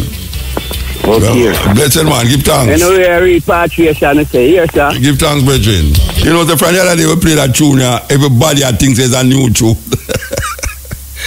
Well, I tell you. Continent not easy, you know, believe you. You know, we play that tune, everybody thinks it's a brand new burning spirit tune. It's a whole burning spirit tune. El Muta. Blessed man. I'm on an IV from Coffee Peace, Clarendon. All right. I have about 10 years old. El Muta. Blessed man. You know, see, I listen to your radio. Then you have to turn it off, brethren. You have to say turn on fire. You have to turn it off. Yeah, you know, say Irish man. All right. So let's see if I'm ready for talk to me. You ready for talk to me now? Yeah, man. You ready to turn off? Yeah, where you say now? I say I have a 10-year-old son. I'm a response to him. I'm a mother. I response to him. I can't alone my plan. I'm not getting no sales phone over there. So, what's a sale, what you mean? You mean you sell cane? Yeah, man. Okay. But I send Talia my jingle, so I ask if you can play them for me. You send Talia your jingle? Yeah, man. One name, one for Matrix, one for Talia, one for Shane Clark, and one for Ira FM. And me must play them? Yeah, man, I beg your boss, man. No, but when them, you don't give me none, so you say me must play Shane Clark jingle. No, man, Talia have the Ira FM one. Take it from him, man. So wait, you get the one to, why you never, you send one to all the people where you talk, but you never send none to me. I know you call me for play it. So, you never send none to me. I'm going to make one for you. No, wait, me ask you something. You call about 4 people name of Ira FM a while ago, where you send it to. And then now you call me. No, hear me say no, me make one IFM jingle too. Listen to me I say no, man. You know, say you make one for this, one for that, and then you make IFM. Yeah, but me make one for IFM too. And you make one for Shane Clark. Yeah, one for Matrix, one for Talia. Alright, so you know that me ask you now. So if you make one for all of them people. Make one for you, man. But me make one for IFM. Oh, you never make one for me when you don't make one for Shane, when you don't make one for this and one for that. No, man, when me go to studio, me have enough money. Okay. And he say only 5 no more in my do. Yeah. So now me must play the one for IRFM, but not the one for me because me not have money. No, man, I'm gonna make one for you. But you not sell lucky, and so you get more money if you go make one. No, man, I'm gonna make one for you, man. Yeah. I don't know. Listen, me just figure it out. I say you make one for some other people, you never make one for me, and you call me to play IRFM one. I'm gonna make one for you, man. I don't know. So where say you want a bus now? What you mean now? You gonna play jingles to get a bus? No, me I beg you to play for me. No, but when me play it, how that I go bus you? That me ask you. No, then you play, man. Me I get money for it, man. And but I mean, you go play. Wait. Hold on. Yeah. Me want to understand what you say. If me play the jingle, you go get money. Then must get paid for that. Which part you go get money from? What's your affinity jingle, man? No, wait, no, man. All right. Intellectual property, you know. Wait there. When you make a jingle for Shane Clark, who are going to pay your feet? IFM, man. IFM are going to pay you for a jingle? IFM did ask you, wait there. IFM employ you for make Shane Clark did wait there, make ask you. Shane Clark did hire you for make a jingle for him? No, man, we just, all right. We just make it. Talia did employ you for make a jingle for her? Alright, Talia tell me we send it for her, man. Yeah, alright. IRFM did employ you for make a jingle for IRFM? No, just two cars me make it for Talia, Shane Clark and Matrix, me make one for so, IRFM. So, you're going to make a jingle now and then I say you're going to get paid. Who are going to pay you for them jingle there?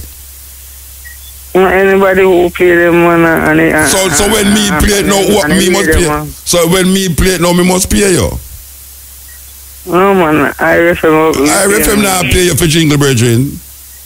I beg you, a bus, man. Just no, but you see, you keep a talk about bus and truck and plane, and me ask you, me I say to you, that me playing your jingle now gonna make you make no money. You can't make no money off of it. No, you don't make no money off of no jingle. Unless me did argue for make a jingle for me now, you say how much me gonna pay you for make the jingle. But most people who make jingle for people, them just make the jingle, but them now say the person who play the jingle are gonna get money from the person. I'm gonna make one for you. No, listen to me, Bridget, you know why? Listen to me, I say, no money you talk about. No money you want because you make the jingle them. You make the jingle them for make money, know that you say? Then if you play me now, I get paid more time. Who you know say, alright, so who you know make jingle and make money off it? Who tell me?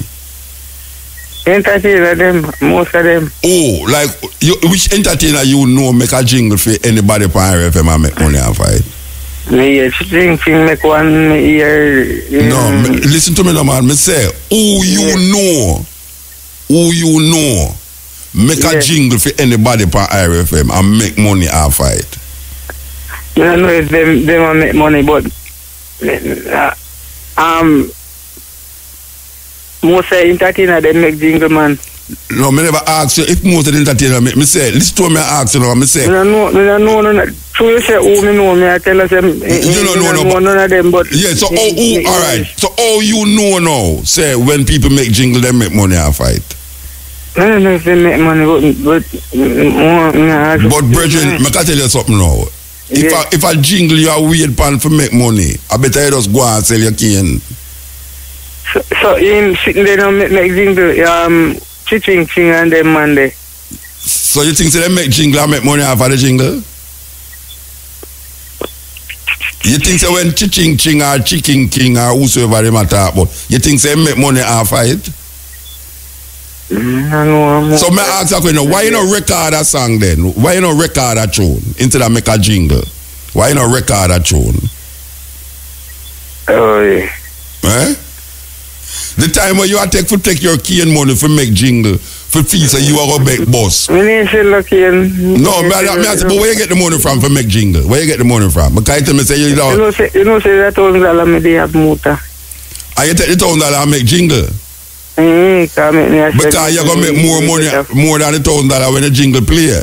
That me I try. Alright, well trust me, brethren. You're not going to make no money off of the jingle. Me I tell you that. You're not going to make no money. You're not going to get no bus, no plane, no truck off of no jingle. It's either you're going to make a tune and the tune play enough on the radio and you get some show because your tune a play, or you get some royalties if you go join one of the company them where you can get royalties, mechanical right when your tune play off of the radio. So it's either two things you're going to do.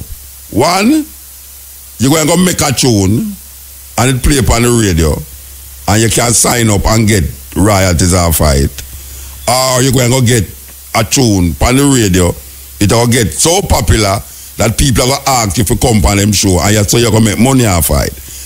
But if you're going to wait for jingle to make money because you hear Talia, Shane, MUTABARUKA play your jingle, you're not going to make no money off of it. So I better just go and sell your cane. Start make cane juice with your cane. How much land you have to make cane as plant cane? No, say about nearly about 5 acres in a motor. 5 acres? Should I say I know? What is? Wait the whole You have 5 acre cane? Yeah, man. Me not believe you. Yeah, man. Me not believe you, brethren. Believe me, man. I just focus bad mind people. No, nobody blame no bad. No, wait. Nobody bring no bad mind to me. No. You have 5 acre cane and you can't sell no cane out of it? No, I tell you, say for last year. So what you going to try to tell me? Right. I hope them over you then. I hope them over you. That's what you going to tell me. No, man. I don't feel right and bad mind people around me. Me know them over you. Listen, me know, when bad mind people, when time they get their order, like a man place in order, they don't share with me, hombre. So you not go look your own market then, man. Why to the man them who sell cane in the market? Why you not go sell them? Why you not go down at the market, go tell them say you have cane and tell me them? We have one man I sell it to, you know, and him van crash. Him van crash?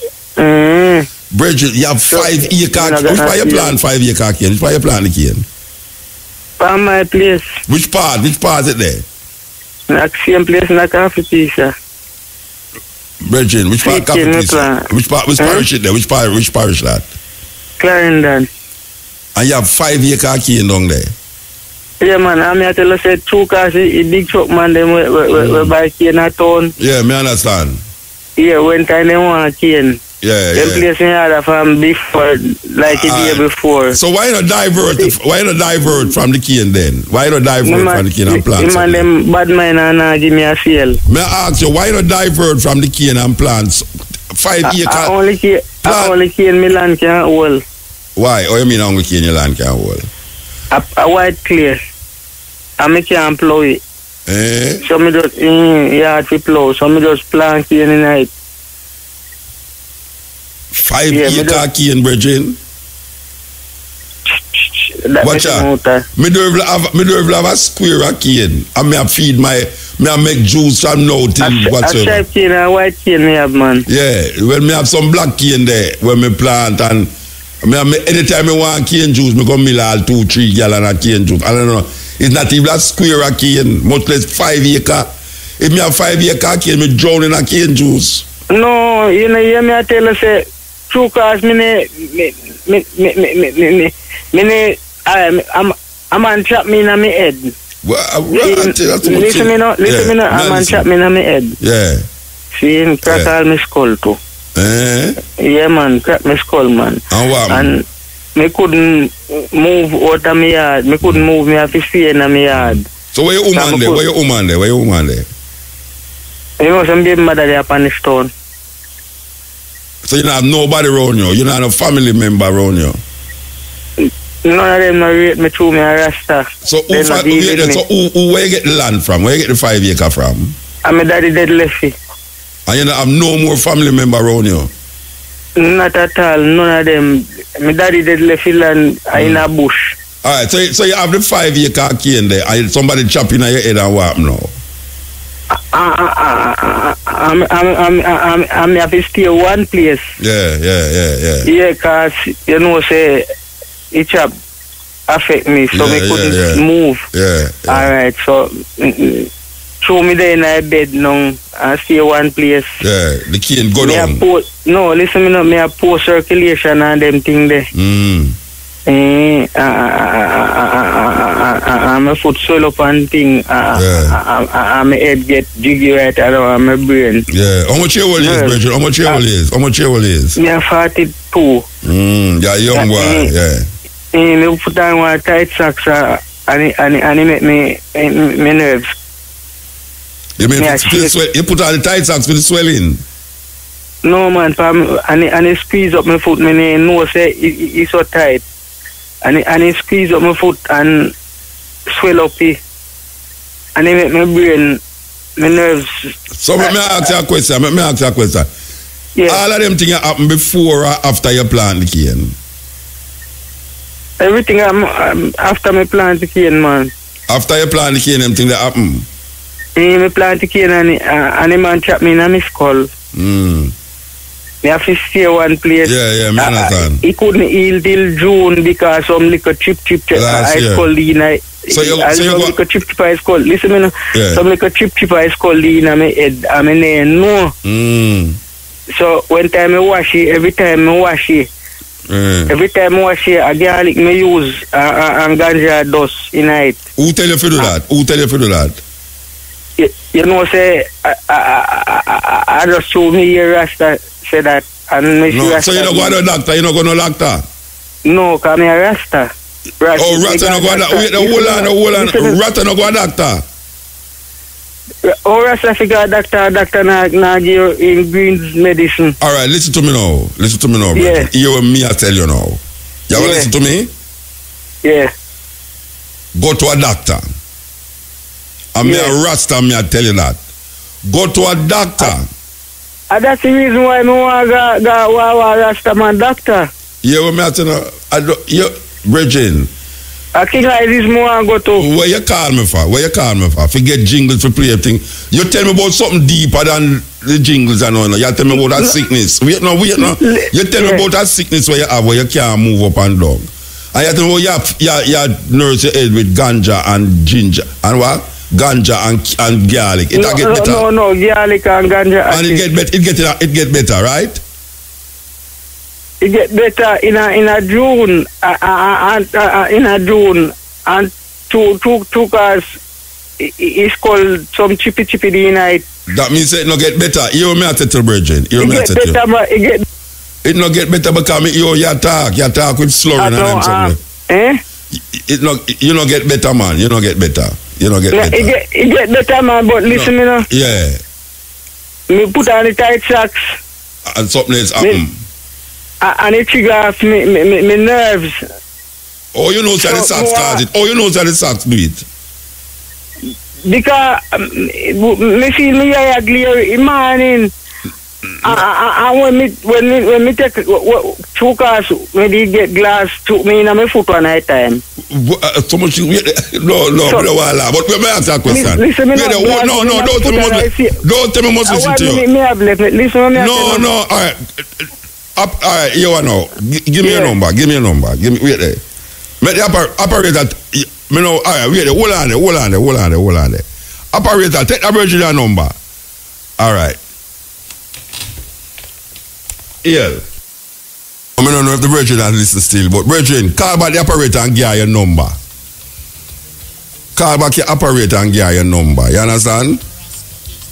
Because me know no man, me know people out there who make cane juice where would love to get them cane there, and me want to talk to you. You understand? So call back the operator with the little 1 minute where you have, give your number. You understand? And we'll get you that cane. 5 year cane enough cane. You know what man out there make cane juice now? And we know some people that listen to me and I say, yes, cane juice. Yes, so we are help. Help want help you. You understand? Help want help you. Call back the number. Give the operator your number. All right. Yes, good night, Mr. Moulton. How are you doing? I'm okay, ma'am. Yes, I'm up. I'm live. I'm calling you from overseas. I'm trying to get in so long, but I didn't get the chance to till now. Well, you're there now. You're there live, yes or no? Yes. Yes, sir. My name is Sandra Bennett, and I have a son by the name of Stephen Spencer. One son. And Mr. Moulton leave Clarendon and gone to Negril. He went to Negril. So he went to work. And that down at Negril at work couple months, at years. I think at some years now. And you know, he used to call me every morning. Every morning he called me and said good morning and stuff like that. And you know, I answered the call every morning, look out for my son to call me. And Wednesday morning and I was in my bed. And when they called me, you know, he used to tell me about stuff we're going through. And I always encourage him. And the last thing I saw he put on his Facebook, he said, I'm up for greatness. And Mr. Muta, Wednesday morning, I'm in my bed and I hear my phone ring. And when I look, I see Stephen, my son's number come up. And I said, who is this? And I said, Stephen. and I hear some noise behind. I said, Stephen, I said, I can't hear you. I said, please give me voicemail. And when he tell me, say, well, I went over and pick up the phone, and I get to the voicemail. It was a lady, and she said, it's about your son. She says about your son. He attacked the police and he shoot him. You know? And Mr. Muta, we were sitting, I could not, you know, and I said, I called my family back home. And when I called my family, I said, he just got a message a while ago, I can't know what is going on. What the police shoot Stephen because he attacked him? I said, but he gone crazy or what? You know, that's not the child I know. Then after that, then the co-worker them start to call me. The boy is working in this hotel, what do you call the hotel name? For in the grill. A new Spanish hotel there, you know, that they building. And I mean, it is not on the news. It is nowhere. It is nowhere to be found in Jamaica. Nobody knows, you know. And I'm calling, and the fathers and everybody in the family running up and down. So I mean, I want to know what's going on because I want justice. All right, hold on now. All right, tell me the name of your son. Stephen Spencer. Well, Stephen Spencer. And which part him that work? Yeah. Which part him was working? We was working at what the hotel name something the ton. In the grill, something ton.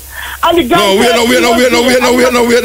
We're gonna try and find. We're gonna try and figure out what happened down there, you know. So may I ask you know, what is the name of the hotel? The hotel name, you don't remember? No, the name, we have one like that in St. Martin right here. All right, the lady will tell you that. What she is to your son? I think she was from Indicom. Because I think they were the on the side. This was the same. So where them get him number from? His phone was in his pocket. So they take out the phone and ring and use because he have a WhatsApp. He WhatsApp me every morning. Okay. You know? You want to give him number? Give him number. Steven number? Yeah. No, I'm going to give you my daughter number. I'm going to give you my daughter number. Yeah, give me your daughter number. 35. No, what's your name?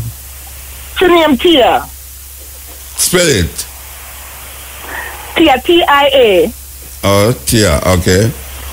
Give me the number. 35. 25. Yeah. 4. Yeah, man, give me the number, man. All right, 35, 25, 4, 32. And her name is Tia. Okay. You know, which part she live? Hold on, man. Which part she live? She live at Maypen, Courty Spence. You know, she live in Courty Spence. All right, which part Stephen Spencer live? Where him live? Where your son did live?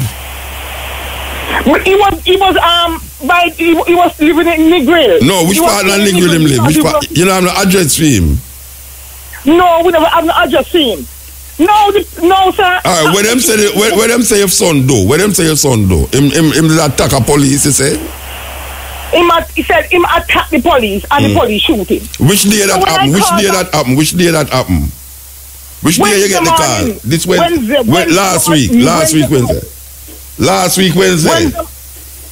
Last week Wednesday morning, Mr. Muta. Last week Wednesday morning. And when the guys them tell me say the man who shoot him, he's a police and him a security at the hotel and him sell juice.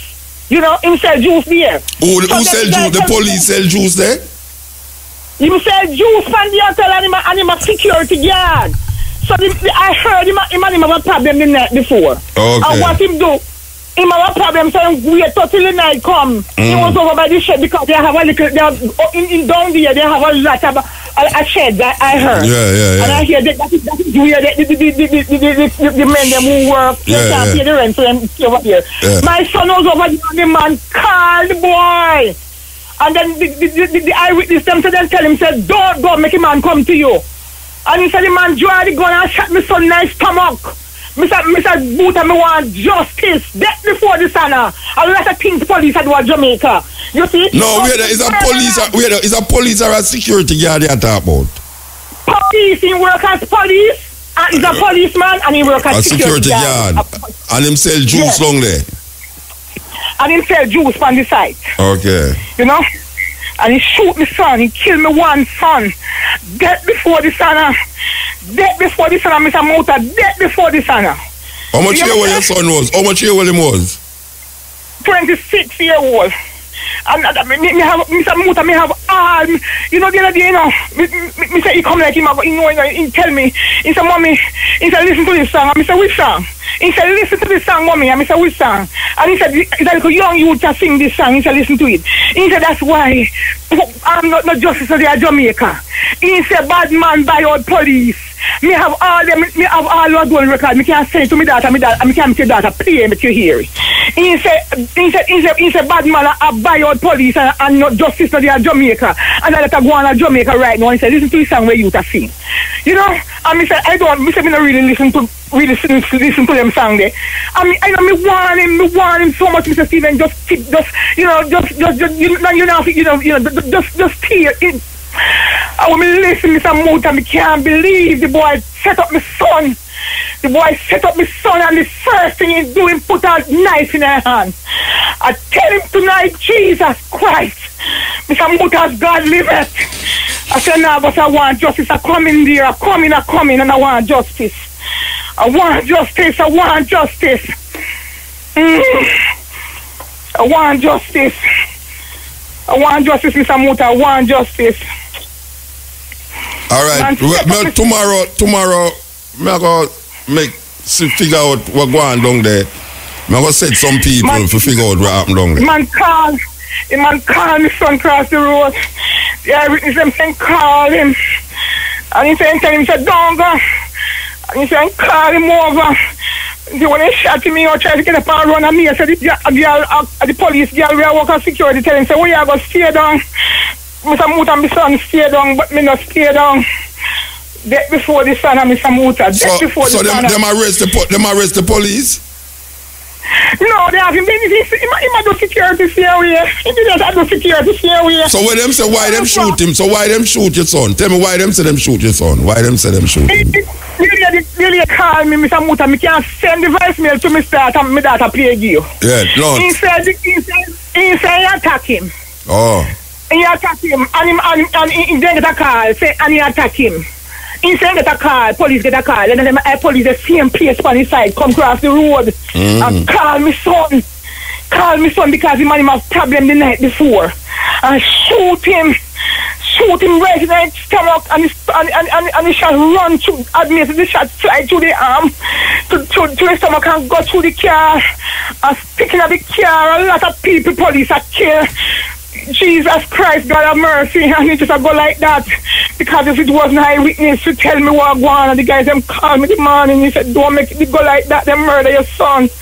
Some with a one son me have. Some with a now go so. Now go like that, justice is a must to me. Justice is a must, master. Justice is a must.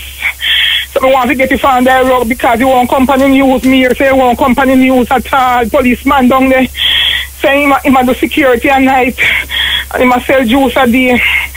Can't go so, Mr. Muta, I can't go so. Yeah. He can't go so. Alright, we're going to try to check it out. We're going to check it out tomorrow. We're going to check it out tomorrow. Get before the sun, Mr. Muta, God bless you. Alright, give thanks. Get before the sun. Yeah, sorry for hear about that, you know. We're going to check it out, though. Definitely, we're going to check it out. We're going to check it out. Muta, thank you. Yeah, alright. Thank you. Where you call from? Tell me, where in America you calling from? I'm not calling from America. I call you from St. Martin. St. Martin. Alright. Okay. Mr. Muta, thank you. Thank you. Because only your program I could have woke me up like this. And thank you so much. Yeah, man. Give thanks. You know, yeah. I was there 2 months ago and I was listening to your program, you know. Yeah. And all of that when you was saying that you know, people are now these days before they help them take pictures and they must put on their cell phone and help. Help the people, you know, and I was yes, man, I listened to your program and I said your program I could get on tonight. All right. Just in my first challenge. Jesus. Okay, Ari. Wow. And the demo was there. 4 minutes to 1 o'clock. The lady agreed for her one son could have deal. Everybody who in the studio with me tomorrow, I go figure out this thing, find out about this. She said not coming on a newspaper. That is amazing. She said not coming on the newspaper. But we're going to find out, you know. You could have deal, we're going to find out about it. If you send Shamara go down and Negril, we're going to find out about it. Okay. Yeah.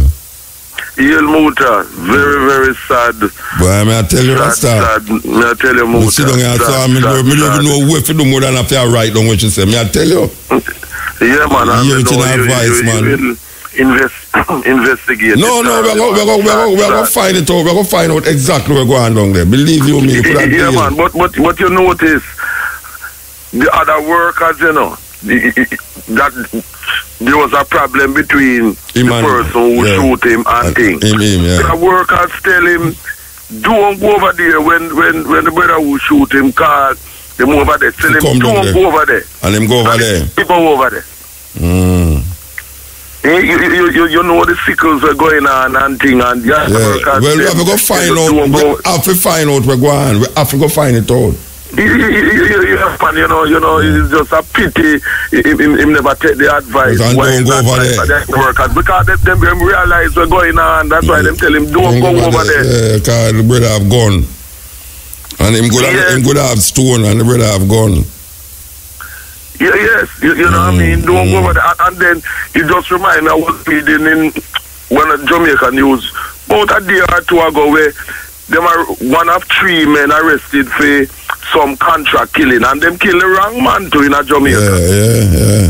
Yeah. One of them is a police. Well, we know for years. Contract. Some rogue police contract killing. People, contract. Of course, and put gun upon the people them. Of course. Yes.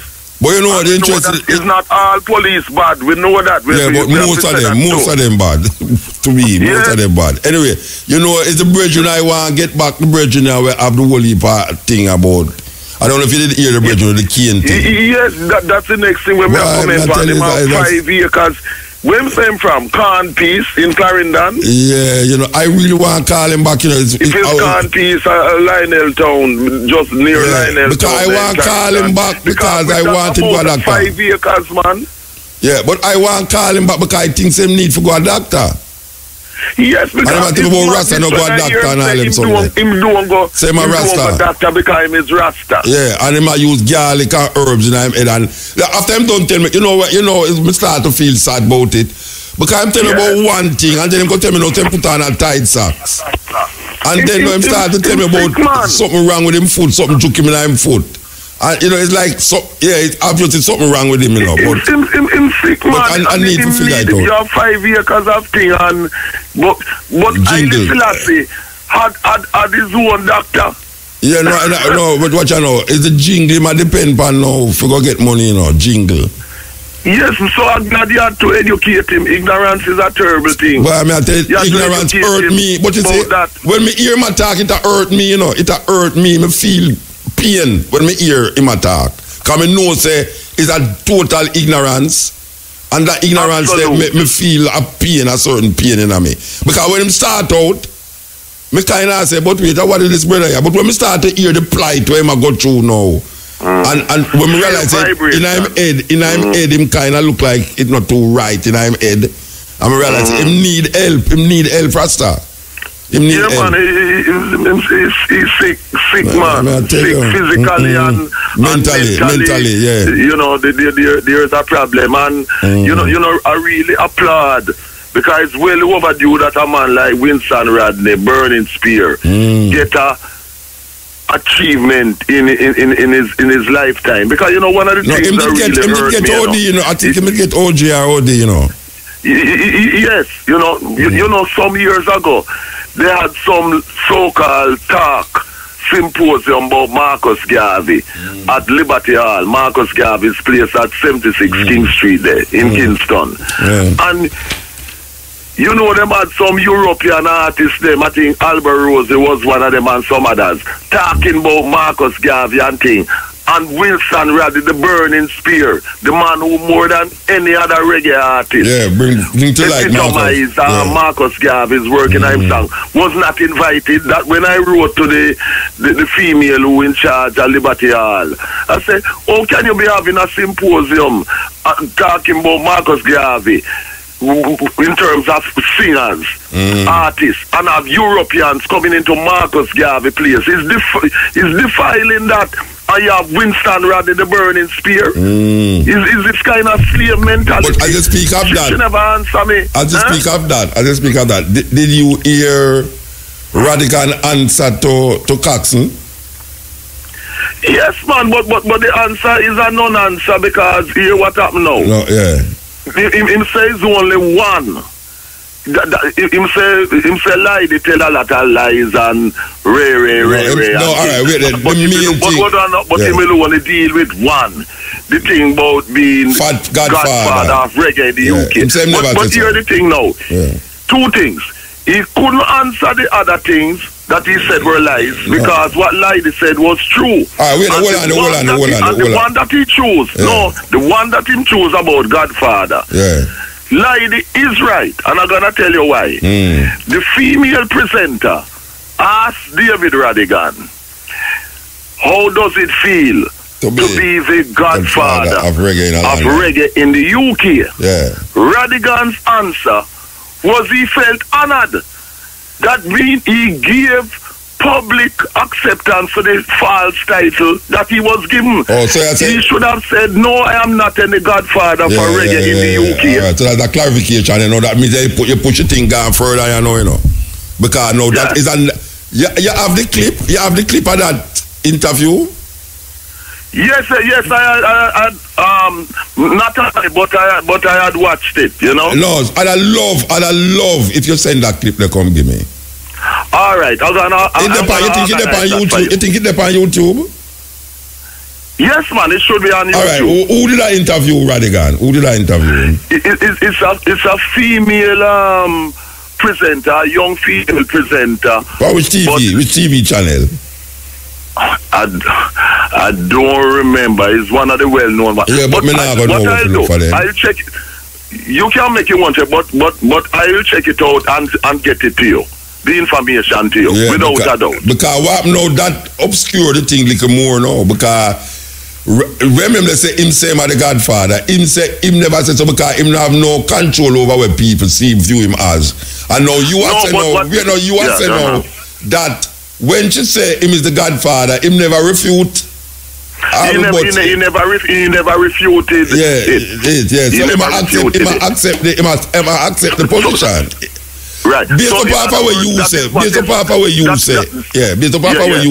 him accept the position. So that is what would be called tacit agreement with the title that she gave. Yeah. So I love hear now from she and him. Yes. Okay. Well, I will check that out for you. Definitely. You know what I mean? Definitely. And also, I have done an interview with Castro Brown talking about reggae, and it also talks about his involvement, Radigan's involvement. So look out for that. That is coming out soon because it has already been. I did the interview and that will be on YouTube, etc. and so on. And I'll get it to you so that you can play and watch it too. And the rest of the world. Right. Mandingo interviewing Castro Brown. I did that about 2 Sundays ago. Oh yeah, all right. Yeah, and believe you me, say no more. That's gonna be if you think Lady Zone is something else. Like no, but I don't know if you get the clip to me because if you don't get the clip to me, you will forget no. Me go ask him to call Radigan. Is my interview now? So I no. Me not talk about that interview. And the Radigan thing, me still depending on what me I say, right? My thing, is to tell one of my ladies them down and stuff to call Radigan. For asking about what you said. To send it. Yeah, about what you said now, that did he actually, when the lady said to him, say Mr. Godfather, did he actually say, Yes. Him never say him is the Godfather, but him never refute and say no. I wouldn't accept that as Godfather. Tacit agreement. Yeah.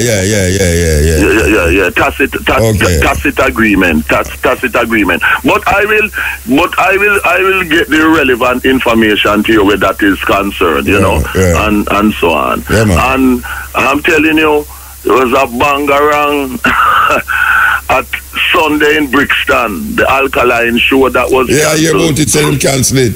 What did happen down there? Yes. Tell me exactly what happened is that the Brixton Academy has a capacity of 5,300 and that amount was inside the venue already. And about the same amount was outside. Right. And what happened is that you had people who, some had tickets, some never had tickets, but they were determined to go in, come what may. So it create bangarang.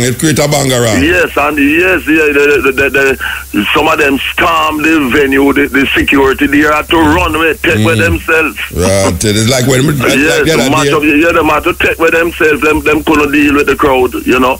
Of those youths who said, males and females who say, we are going to taking the show. So him did perform any at all? No, man. Because we happened in Jamaica the other day, you know. When him perform still, you know, about gunshot fire and disperse the crowd, you know. So I don't know. So him never get to perform.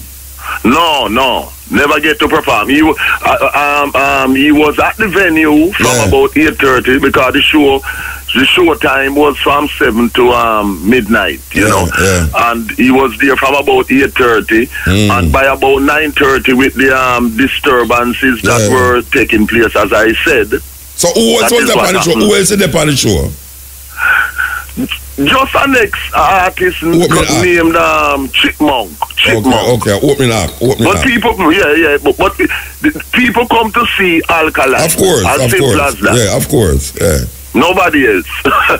Nobody else. Alkaline. But they have a vibe about the place because everywhere him go, violence or some mishap or something happen everywhere. I mean, last year, 2016, he was here, you know. Last year, 2016, he was here, and what happened is that several shows for him were cancelled because the police cited security concerns.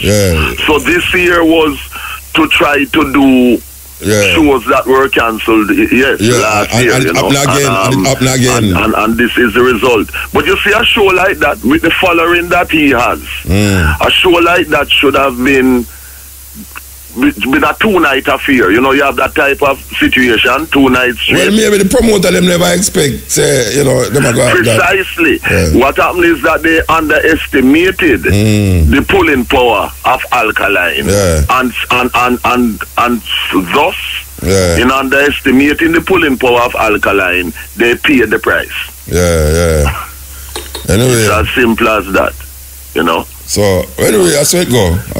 Yeah, but it's good too that you play that tape earlier on again. I mean, you have played it before about the ear business. You know, the bleaching thing. Terrible, you know, it's a serious problem. You know, serious problem. You know, because we have to really ram in that message continuously. You know? Constantly, because the propaganda to undermine the minds of our people, to enslave them mentally by saying that when you're African, you're not good enough, you should bleach your skin, you should wear other people's hair. It is psychological destruction which is designed to keep our people in mental slavery. And once our people in mental slavery, we as African people will never be free. You know what I mean? You know, anyway, so it's a constant battle for the minds, you know. I come to England for a different reason, but I come up there. All right, well, link me differently. Yeah, we're going to about a week still, about a 1 week. But there's a different thing may come on, a different move. Yeah, man, overs. But you have my connection, so you link me and we'll link differently. And I will get the relevant information. Here we know. Mandingo. Nobody call me back if you don't get information. What you say? Nobody call me back if you don't get information. What me answer for? Are you on my eye up there? You know, so you will get it from. Yeah, are you on my eye up there? All right, give thanks. Yeah, brethren. All right, my brethren. Yeah. Yes. Cutting edge. Yeah. Give thanks. Blessed man.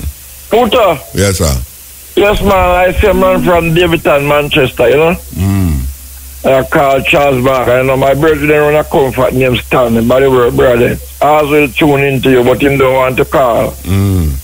But then he'll give thanks. I know I would up your line here, sir. Yeah, man. Give thanks, man. Blessed. Yes, and I give thanks to the operator and the staff of IRFM. Aye. And to Mr. MUTABARUKA. Yeah, man. Take it away, Mr. MUTABARUKA, Charles Barker and sister. Aye.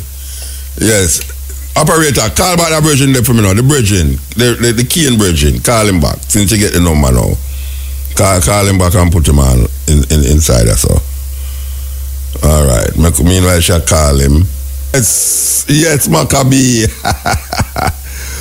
Oh, I play that tune, the flower, the one in a Birmingham, you know, so we don't live out the English reggae scene. Yeah, we always play something, but Maccabee get the most play. I know that. How Maccabee knows him get the most play. I think we play more than how they play with England too. Yes, yes. Cutting edge. Water. Yeah. Water? Yes. Yeah, man, I listen. Oh, yeah, man. Bless up. They are big up a virgin named Privy out of Linstead. Okay.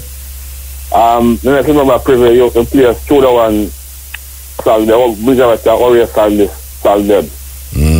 No, I remember, but go and talk. Him alive and well now, and 79th birthday. 79? Wow, big birthday that. Yeah, and I mean, I did see when you do an interview 17th of December, I do a thing see him, the 11th with the Pirate FM, a bad by promotion, I live in legend promotion, I do a taxi for a little bit to Palestine. Most people know I as Donkey. Alright, yeah, man. Yeah, but so, I big him up, because we know how they see you look while still, and you see the tune where you play, one tune where you play the rhythm bite. I write the song for the brother, but I don't remember the brother name now. Which tune you talk about? I got the can't remember the tune name, but him and Bob Clark write tune and sitting.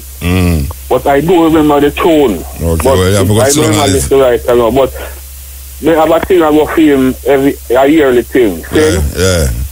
Yeah, so, well, the last time we came down IRFM and Bob Clark, the whole world called because everybody think him dead.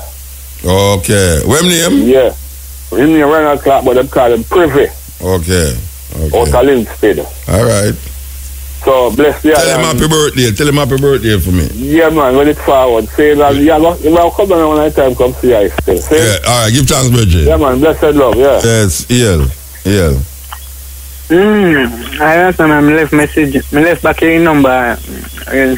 I said, I left your number, you said left. Oh, then I call you a while ago, you don't answer your phone, man. No, man, a speaker now work, man. Which speaker you talk about? No, I tell you, the speaker now work. Which speaker now work? The one when you call the phone. So nobody can call you and get you? No. You can only call out, but nobody can call in? Yeah, me call you back after when me see miss call. So you never did hear it when it call? Yes, man, me see it a ring, but through cause it speaker now work. Me just call you back. Wait, Bridget, I joke out this thing here. What you mean your speaker now work? Which speaker? From a speaker. The speaker in the phone or the speaker in the radio? A speaker where when you put it on the loudspeaker, your ears. Yeah, but where you put it on loudspeaker for? You can listen to it in your ears. No, man, me not have it on loudspeaker. All right, you want me to want to call you back for now? The cane where you say you have? Yeah. Maybe me can get some man who make cane juice to come buy some of your cane, you know. Bingo, man. Eh? Yeah, man, would I love that. How much a ton you sell it for? Or you sell it by the bungle, or the bungle, come in no cane juice man sell it by, or the bungle go, how much a bungle you sell it for? You know, I say, a 15 bills a bungle. $15 a bungle? All right. And which part you there? Which part you say you there? Castle Peace, Clarendon. How would them find that? When I on a sanguinity. What your name? What your name? Ivil. Yeah, man. And if them come now, them can't get key for buy. Yes, man. That me I tell you. 15 bills a dozen. Yeah. Me hear you. All right. Me I go figure it out. Because I know some people make cane juice and them go, but it's just for go out there now feed. Them go have to go have transport, big transport for come over there. All right. So the next thing I ask you about now. Yeah. You sound like you're sick to me now. Where you that about where you put on the tight socks? Where you say to your head? Where you put on the tight socks? Itchy off me nerves, man. Oh, you know so the tight socks cause it? Alright, one morning when put on it, I feel it get tight, and my eye them start clear, and my body start shake. Who for socks them? It's who for socks you put on? No, so my mother give me them socks, but she didn't know say them so tight. Your mother give the socks away? She didn't know say them so tight. So what you do? You take them off back? Yeah, man, because them, they, as me tell her, say, me did get one glass, they took me in my foot. Yeah. And the socks swell up there, so. The socks? Wait, the socks swell it up? The socks swell it up? Or yeah, the glass, wait there. Is the juke swell up your foot or the sock swell up your foot? No, the glass, glass juke me. How long ago that happened? Glass where juke me? Yeah, how long ago? A long time, man. I did work a glass with me. And it not get better yet? No, it not get better because nerves gone. Alright, you know, so you have diabetes though. Diabetes? Me not drink sugar now, them salt now, them things, man. Me can't have diabetes. You know, why man, listen to me now, man. Yeah. You have a cut by your foot. Which part of your foot cut there? No, man. A glass still stab me. Yeah, which part of your foot it stab you? Which part of your foot it there? Near fi kundong to me heel. Brethren.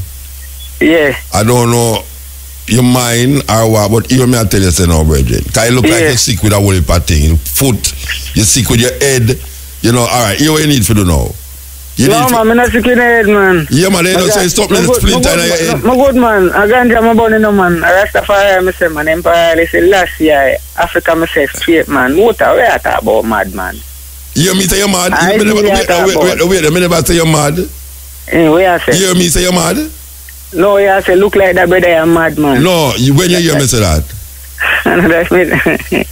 Yeah, me just say you look like you're mad. I said look like you're sick. Yeah. Yeah, that means because you tell me say something like your head, some break up something like your head, don't like you tell me. I'm a brain when I get shot, man. Some chippy. Tell you that, me I tell you say you're sick. What you tell me about mad? Me never tell about your mad rest. You me I tell you now. Mother, that's not sick, man. That's not a doctor. Doctor, give me some idea. I can't talk to you. Me can't help me. I try help you. You not talk to me. Me don't talk to you. You want no? You want no? Me know why you're nothing from you because me I try help you. And you talk about rat and go a doctor, rat and all this. You don't want to help. You don't want to help. No, me got that. Stay there with your ganja. Listen, stay there and go with your ganja. Look, I'm not listen to you again, man. Me don't talk to you, Bridget. Me don't talk to you because me I try everybody. We mutas the rat and go a doctor. You know, still a side straight. All right, you know, still a side straight. We'll make. Believe in us, still a side. I make him help you with the sore where you have on your foot for much years now, and it can't get better. All right. I try help you, no, brethren. I don't fight me, I fight you. Help me, I try help you. And as a matter of fact, since you tell me, say, me I tell you mad, listen now. If you sit down there and I talk about your Rasta and Selassie and this and that, and you know go seek a physician, then really and truly maybe you're really mad for you. I just that me I tell you. But Rasta no go a doctor and all them something there. If you sit down there with your foot and socks tight up on your head and braids this and that. And me I tell you about doctor, you tell me say we muta deal with Rasta, muta no go a doctor who are still say straight, Africa straight. Alright. Sit down there and talk about Africa and still say and get you better, and get your foot better. and get your head better. All right, we're gone. I cut the tune a while ago for talk to this brethren now. I call about the brethren for help you. I try help you, no brethren. I try find where you live to get some man who me know make cane, Rastakura who make cane juice every day. Me know Rastakura would have well want some cane. Get a van and go down there for go buy some cane. And 2 other people me know make cane juice. I'm done talk about that now. I'm going to something else. I tell me about Selassie and your Rasta and Africa and all them something. I don't know that I go help you when you say that. By the way, brethren, the jingle's not going to make you boss. May I tell you that? Jingle's not going to make you make no money. You understand? Right now, the only money earning when we see have that, so now is to sell them cane there. Your jingle's not going to make no money. And that may I tell you. Hail. Rastafari. Blessed. Operator, next call, man. Next call, operator. I want to tell people, anybody who want make cane juice out there, anybody who wants some cane to buy, just call, I will give the number for this virgin, yeah. And you can go check him in a Clarendon for the cane. Okay, we just do that for him. Yours truly, this is the cutting edge. Last slap with the pan. Last slap with the pan. So, as we say, we're going there forward, yeah. You know, we can't stay around because a different program. Later, different program. We want to interview Gabriel Selassie about the Dub Club. And we want to we are going to find out about this brother named Stephen Spencer who get killed in a Negril and in the newspaper.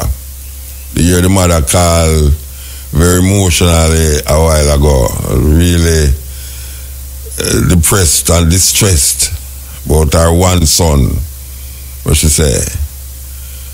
And we have other things on the board. You know, so we're going to play this song, yeah?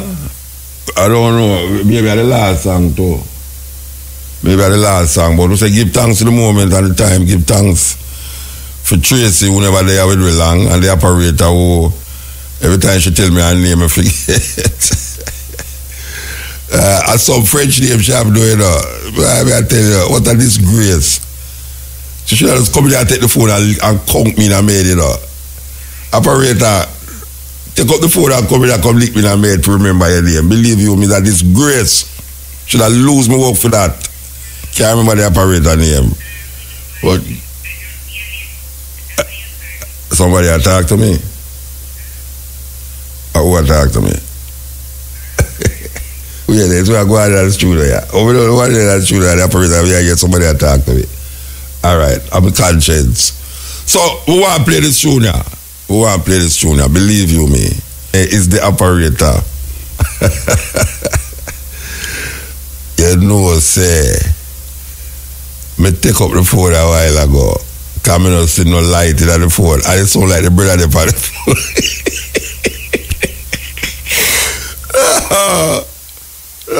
It sounds like the brother on the phone still, you know, attack like hell on the phone. I know this woman attack too. I mean, I wonder, I hear things in my ears and I don't understand. I'm going to take up the phone and hear this long conversation on the phone. That's why the phone call can't come in. That's why the phone call can't come in, because the brother beats up the phone. Believe you me. All right. Chevalier, sorry about that, but I remember your name. I'm going to tell you, last week, I'm going to remember your name, you know.